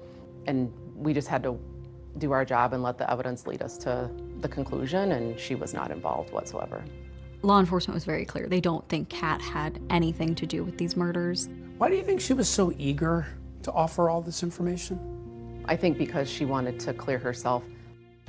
Why did she do a screenshot of a snap map on Chandler at that time? She had left Chandler's house that morning on Saturday, and he was supposed to go to do some chores. And then she later looked at his location and saw that he was up by the Wisconsin River. She goes, this is where he was, middle of the morning on Saturday, after his parents went missing. He told me he was gonna be doing chores at his house, and then he wasn't answering, and I checked Snapchat, and he's in this random area right along a river. She didn't know why he was there, so she started questioning him about his location and what he was doing there. I was like, hey, where you at? Where you at? Like, you're not responding to me on Snapchat. And like, we ended up calling, and he just said like he was in a dead zone. Kat knows this area. It's a swimming hole. She's been with Chandler. They'd been that summer. Have you been to that spot? Do you know? I don't know if it's that specific spot, but we used to swim on the Wisconsin River. Okay. And like it's one of the spots we would just go to. And like I've only been there like maybe 3 times. Okay. But he's gone swimming there a couple times. Okay. In fact, other friends told police that was Chandler's favorite swimming spot. A year earlier, an ex-girlfriend receives this picture, which she gave to police, of Chandler in that area, posing with a tree and a knife in his hand. This case really highlighted how social media tracks everything. And that became so crucial in this case. But as enlightening as this Snapchat evidence is, a treasure trove of text messages between Kat and Chandler is even more intriguing. Investigators zero in on a couple of erratic texts from Chandler the morning Bart and Krista vanish, which sound ominous. I don't know. Stuff hasn't really been going well for me lately, so I'm trying to plan for the next thing to expletive me over. Yeah, I just had a great future planned, and it's falling apart. Kat replies, no, it's not. You're going to be okay. With suspicions of Chandler now high as ever, investigators obtain a search warrant and go back to the Halderson home. They go back to the nexus of this case, the Haldersons' home in Windsor. Investigators start walking through, and they find a lot in that house, a lot that tells us what happened.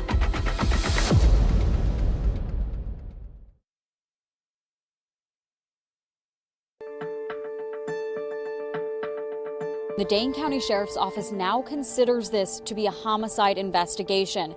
That's because they found the remains of Bart Halderson late last week in a rural area of the town of Cottage Grove. On July 11th, a judge authorizes a search warrant of the Halderson home in Windsor. It's where they were living with Chandler. It was the last place we know Bart and Krista were. So investigators start walking through. Investigators are familiar with the home as they'd been there just a few days earlier. To step back a little bit, this isn't the first time you've been to the house, right? Right. Okay, so what did you do the first time when you were in the house? What did you find? When we were in the house the first night on July 7th, Chandler did walk us around after we interviewed him and showed us what he wanted us to see around the home. As the investigators entered the den on that initial search, they noticed the fireplace looked not quite right. It has a glass front, 4 glass panels, or there's supposed to be 4, but one of them is missing. There was a glass panel that was broken out in the fireplace, and he had disclosed that to deputies and to us the first night we were in there, and explained it that he was playing ball with one of the dogs, and the dogs broke the glass fireplace. And so that was his story. Dog broke a panel, there was broken glass everywhere. I was cleaning it up, I cut my foot, I got some blood everywhere. Chandler's saying there's broken glass and there was a lot of blood, but it's not related at all to this case. It was my dog's. And when they look at his foot, they realize it's not a huge cut. He didn't slash the bottom of his foot open. looks kind of more like a pinprick. Not necessarily something that seems like it would come from glass being all over the floor. You found his blood, but did that line up with what he said about cutting his foot? And that's why that blood was there? Or was it that you might have gotten a sense that it was something different? It could mean that Chandler had cut his toe near the fireplace, but it wouldn't explain why Bart and Krista's blood would be in the same area. And on that second search of the home, luminol testing would reveal traces of blood belonging to Bart and Krista Halderson in the living room, leading investigators to believe they've both been murdered. But as they continue their search, they find more ominous evidence. During the search warrant, we did find 2 cell phones and Bart and Krista's driver's licenses wrapped in tinfoil in a shoe in the garage. What does that tell you? That told us that Bart and Krista didn't go anywhere. And how does that poke holes in what Chandler told you? Chandler had told us that he was messaging back and forth with his mother, Krista, on Sunday, and that Krista was messaging him that they made it, and that they were going to be watching the fireworks in the parade. We found that that was not true. How could she be texting him if her phone is sitting right there wrapped up in aluminum foil? Yes. The phone proved that Bart and Krista never left their house. They never went to the cabin. The only other person who was home was Chandler. Do you have any sense of why they were wrapped in aluminum foil? I think Chandler thought that would protect them from cell phone towers. Detectives also did an extensive search of Chandler Halderson's bedroom, resembling something like an armory. So in Chandler's bedroom, we actually located a case of approximately 480 SKS rifle rounds. So we're in the basement now. What did you find down here? Down here, we found traces of blood on both sides of the basement. We had the shell casing that we had located over here. There was some other blood evidence on different items down here. Okay, so you have the blood, the shell casing. Did this tell you, along with the other evidence, where Bart and Krista were killed? It did, yeah. They were killed down here. So you had the shell casings, you had the ammo, but you didn't have the murder weapon. Where was that recovered? The rifle was recovered at the farm in Cottage Grove. The weapon was found hidden in a barn on the farm's property. No one had any idea it was there. Chandler really liked first-person shooter video games. And in those games, you can choose what weapon you use. And he liked to try a variety, you know, he wasn't a single gun type person, but he liked the SKS rifle in those video games. He used it a lot. Now you have a link between the shell casings and the ammo and this gun at the farm. Yes. The picture that we were seeing at that point is that Chandler had murdered Bart and Krista Halderson in the home and went through extensive work to dispose of their bodies. What was the reason for it? All in all, they were a loving family, from what we were told by everybody. Those questions, prosecutors promise, are about to be answered. The lawyers will now make opening statements.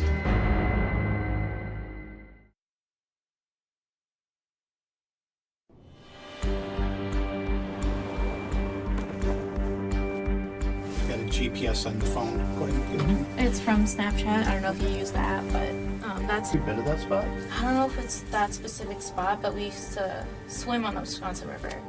Investigators already have the snap map from Chandler Halderson's girlfriend, placing him at the Wisconsin River. But it's a second tip of a random sighting that piques their interest.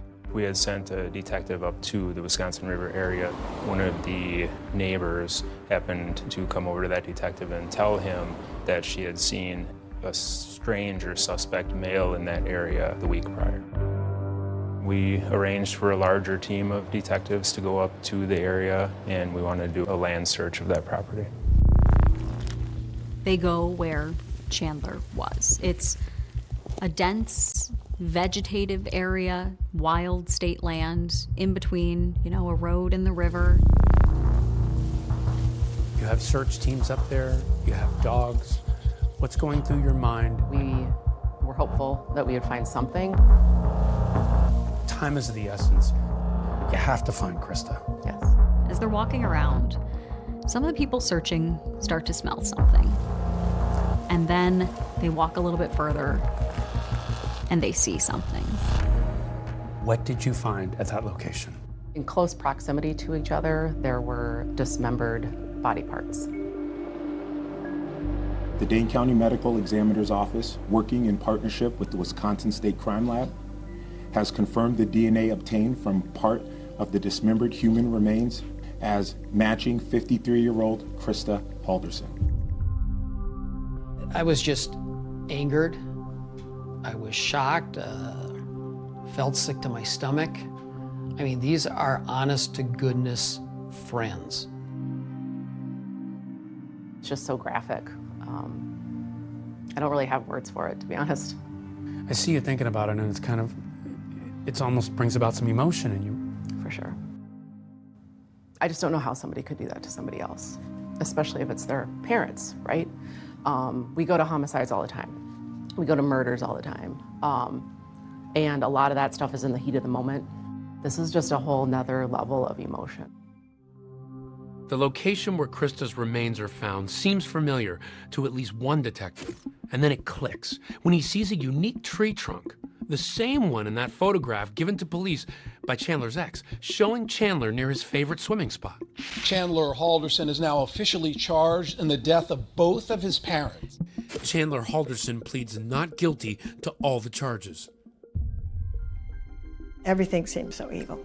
And just a couple of months later, prosecutors set out to answer those questions as Chandler goes to trial. Thanks, you can be seated, everybody. Thank you. Good morning. The city of Madison, Wisconsin rings in the new year with confetti, cocktails, and a double murder trial. Prosecutors set out to prove Chandler killed Bart and Krista Halderson. And a big part of their strategy is to prove their theory as to why. Juries always want to understand why someone would commit a murder. Why would you kill your parents? And if prosecutors don't explain it, it's kind of a hole in their case. The lawyers will now make opening statements. Attorney Brown. Thank you. Chandler Halderson murdered his parents, dismembered their bodies, and hid them around southern Wisconsin. How does this happen? How does this kid, with everything in the world going for him, promising new jobs, school, a girlfriend that loves him, willing to move across the country for him, how does this happen? The jury hears about Chandler Halderson's IT degree, studies in renewable energy, a dream job at SpaceX, and a new life with his girlfriend in Florida. He was about to embark on a career that people in the IT field could only dream of. But they also hear about what prosecutors say was a concoction, a total fabrication of the events leading up to Bart and Krista's disappearance. He gives this bizarre story of his parents leaving in an unknown car, going to a cabin with an unknown couple, with an unknown amount of money, for really an unknown reason. Attorney Dorrell.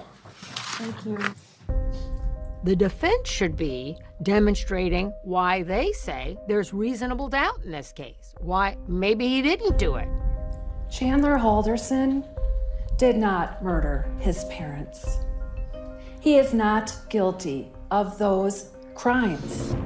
And he lived peacefully in his parents' home. He was just a normal kid. The defense comes out at the beginning, opening statements, and admits their client is a liar. Chandler Halderson is a liar. But they say that doesn't make him a killer. When someone is on trial for the most serious crime possible, and every little thing they do, every little lie they might have told, is blown up and thrown against someone. That's when proof beyond a reasonable doubt matters. And that's actually an excellent strategy because you want to let the jury know from the beginning all of the bad facts about your case. And as prosecutors begin to call witnesses, there's one who has a haunting story. My name is Omar Jobe, O-M-A-R-J-O-B-E. About a phone call he receives just before the murders. A conversation not only revealing, but stunning.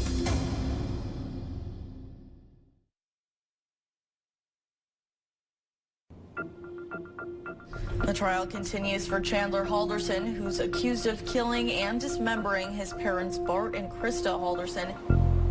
Chandler Halderson is on trial for the murder of both his parents. And from jump, prosecutors promised the jury they'd hear the reason why. And in their opening statements, prosecutors told the jury it all started because that promising future Chandler supposedly had was a mirage. Called to the witness stand, Omar Job, a Madison College enrollment officer, who says his phone rang on June 29th. It's a call, he says, he won't soon forget. Was that call recorded? Yes. Okay, what's your first name? Chandler, Chandler. Last name is Hald, D as in David, Erson. It's a normal phone call that we receive every day. This person was trying to request a transcript. Trying to get an appointment scheduled to meet with somebody to mainly just get a copy of the transcript. On this call, Job is hearing a complaint from Chandler that for months now, he hasn't received his college transcripts. Okay, so it looks like you owe a balance. So that's why you can't request it. Hello? The jury listens as Omar Job then tries to confirm what classes Chandler is taking. You were taking IT classes, right? I don't see that you were in a program. Well, prior to the IT, there was a solar program too. Yeah, but I don't see that. The IT degree is in there, right? No, those are just classes. I found that Chandler was taking classes at Madison College for a couple of semesters, and then he stopped. But here's the thing about that phone call. It's not at all what it appears to be. At that time, it didn't register in my mind. On the other line, it is a Halderson, but it's not Chandler. It's actually Bart Halderson pretending to be his son. Prosecutors play it during trial. The jury got to hear what Bart sounded like as he figured out his son was lying to him. Bart has been trying unsuccessfully for months to get the transcripts from Chandler, and he was beginning to get suspicious. According to prosecutors, the phone call was a ruse by Bart to see if his son was actually enrolled in college, and it turns out he wasn't. He failed out. Prosecutors also allege that Chandler had set up fake email accounts in an attempt to deceive his father about why his transcripts weren't coming. Chandler was looping Bart in on some of these emails with Madison College, just trying to show Bart that this is why I'm not getting my transcripts. But the problem is, according to detectives, they're fake too.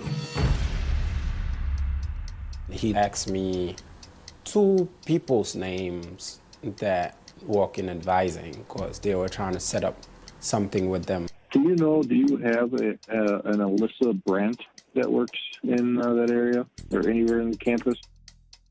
You said the first name is Alyssa? Alyssa? Yeah, Alyssa. No, there's no Alyssa. Does Daniel Spice still work there? No. Chandler had made up fake emails with fake school employees to email back and forth about the transcript issue. Can I ask you, what is the end part of every employee's email who works for Madison College? MadisonCollege.edu. No one uses a Gmail account as their official Madison College email? No. But college wasn't the only alleged deception Chandler carried out. Prosecutors call in witnesses who reveal things like that internship at American Family Insurance. I found no record of that person working for American Family. The job at Elon Musk's SpaceX? Were there ever any emails regarding a job application or employments with SpaceX? No. Prosecutors argue that essentially everything he supposedly had going for him, none of it was real. The defense did not cross-examine these witnesses. Cross-examination? No, thank you. The defense always has to balance between aggressively cross-examining witnesses and alienating the jury. So the insurance company internship, the SpaceX opportunity, the going to school, all a lie. All lies. Yeah. So you're hearing this at the trial. What did this make you think of him? That he's not anybody who I thought he was. It's an explosive claim in court. Authorities say Chandler has been perpetrating this catfish scheme for at least a year. The call to Madison College would turn out to be fateful, and the last recorded words of Bart Halderson. Okay, that should do it then. Okay, thank you for your help. Bart then sends Chandler a text. I spoke with Omar Job. Bart sets up a meeting for July 1st with a school administrator and plans to bring Chandler along. Around 2 p.m. that day, Bart sends this text to his son. I'm ready whenever you are. It's the last text message from Bart, and the last day Bart and Krista are seen alive. When Bart figured it out, Chandler realized he could lose everything. Prosecution, the story they painted was that Chandler gave himself no other option. Not long after that, Chandler asked his mom to stop at the gas station and pick up soda. Chandler's text says, Dad's phone died. Text or call me, and get soda on your way home. I have an extra hour of work. Krista replies, Kay, I can, smiley face. That would be the last text from Krista Halderson. As if the alleged motive wasn't already shocking enough, there was Chandler's whole history of a debilitating head injury, which prosecutors say was also untrue. Late June, early July 2021, Chandler had just fallen down the stairs. He had this injury that he said could cause lifelong side effects. By all accounts, the fall stopped Chandler's life. Prosecutors entered this photo into evidence at trial to support their theory that Chandler's fall is part of an alleged web of lies. Prosecution calls the ER doctor to dispel that myth. I'm an emergency physician at the University of Wisconsin Hospital and Clinics. What, in this case, did you diagnose Mr. Halderson with? I believe he was diagnosed as having a mild concussion. The patient had some residual neck pain, so he was given a collar to go home with for support. The defense pushes back on the prosecution's claims, cross-examining the ER doctor about Chandler's injury. You did diagnose Chandler Halderson with a mild concussion, right? That's correct. You didn't give him a set number of days to wear the collar, is that right? I don't believe so, no. In that picture, on Father's Day of 2021, standing next to Bart, he's got the brace on, because he did go to the ER. That Father's Day brunch photo, which is shown to the jury by prosecutors, is just weeks before the murder. But then there's surveillance video of Chandler the night of July 1st at a nearby Quick Trip carrying 2 bags of ice, 10-pound bags of ice. But prosecutors also point out, conspicuously missing on this Quick Trip surveillance video, Chandler's neck brace. And they claim it's the same story when he visits a local store. He's at Fleet Farm. Again, no neck brace. Just normal 23-year-old dude walking into Fleet Farm to buy a tarp. And that tarp, prosecutors say, is part of what Chandler used to dispose of his parents' remains. The prosecution calls one last star witness, Chandler's ex-girlfriend, Kat Melander, who testifies about the impact of sharing the SnapMap discovery on her phone. Why was it important to you to cooperate at that time? Because I just believed his parents were missing. And I just want them to be found. And later, she recalls something else she noticed during the initial search for Bart and Krista. When you first go in the house that day, did you notice anything off? There was a smoky smell. That smoky smell, a neighbor's security camera, and a flickering light are about to reveal another dark secret inside the home. It turns out, prosecutors say, Chandler has one more big thing to hide.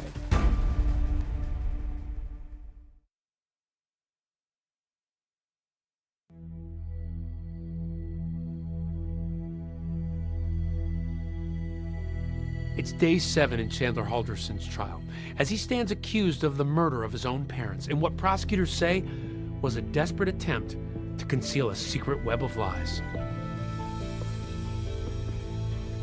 But what the jury hears next is some of the most disturbing evidence yet.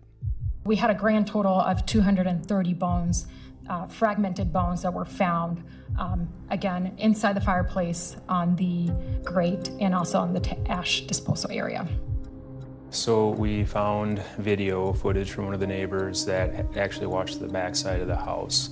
And through a forensic analysis of that video, our examiner was able to determine that the glow in certain windows of this home was indeed the fireplace. What was the most disturbing moment of the trial for you? They showed the fireplace burning all night when he was trying to cremate the skulls of his parents. I almost got sick watching that. The defense didn't challenge Dr. Figueroa Soto's testimony. After 8 days of testimony, it's the defense's turn. Everyone's wondering what Chandler's case is going to be. But in a surprise move, the defense rests without calling a single witness. Attorney Dorrell, will other witnesses being called this morning? No, Your Honor. Watching this trial, it was so one-sided. There were 8 full days of testimony from the prosecution. They had so much evidence. The defense was the opposite. This time I will invite the state to present its closing argument. In closing arguments, the prosecution urges the jury to look at this image of Bart and Krista, likening the pieces of evidence to that of a jigsaw. Solving a case and thinking about whether or not a person is guilty or not guilty is like putting together a puzzle. And it's your job as the jury to put that puzzle together. It's not a whodunit. We know that Bart and Krista went into that home and never came out, at least as whole people. Attorney Vera, would you please present the defense closing? Thank you. While the defense says all the state was able to prove was that Chandler is a liar, not a killer. Kids lie to their parents all the time. Motive does not mean intent. Do you know if it was an awful accident? Do you know if it was intentional? Do you know if there was someone else involved? You don't. And that's a problem. Just after 3 p.m., news breaks that the jury has reached a verdict. Breaking news. In just about a little over 2 hours, the jury has reached a verdict in the Chandler Halderson case. When we found out that the verdict was in, it had been 2 hours. No one knew what was going on. People were waiting on pins and needles to figure out what that was. We, the jury, find the defendant Chandler M. Halderson guilty of first-degree intentional homicide. Chandler Halderson is found guilty on all 8 charges. So what was your reaction to the verdict? I would like to say it was relief. It really wasn't, because it's still sad, it's still grotesque, everything about it. There was some closure for the family. To me, it was just and fair. In March of 2022, at sentencing, Chandler breaks his silence for the first time. Your Honor, I want to take this opportunity to state my intent to appeal my convictions. If there are any lawyers listening and willing to take on my appeal, take a moment to please reach out to me. It's not that I do not have feelings. It's that I was warned to not show them due to the scrutiny of this case. Thank you. No remorse, no empathy, no love to his parents. Chandler is sentenced to life in prison without the possibility of parole, still leaving his family and friends with far more questions than answers as to why he murdered his mother and father. The Haldersons and I were friends for about 25, 26 years. And there was never a crossword. They were just good people. If there were more Bart and Kristas in the world, it would be a better world.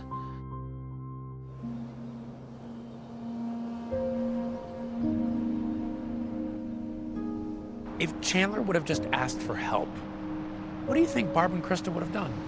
They would have given everything and anything to help him. They would have been there. That's the kind of people they were. If you could talk to Krista one more time, if you just had one more moment to say something to her, what would it be? I would say you were a great mom.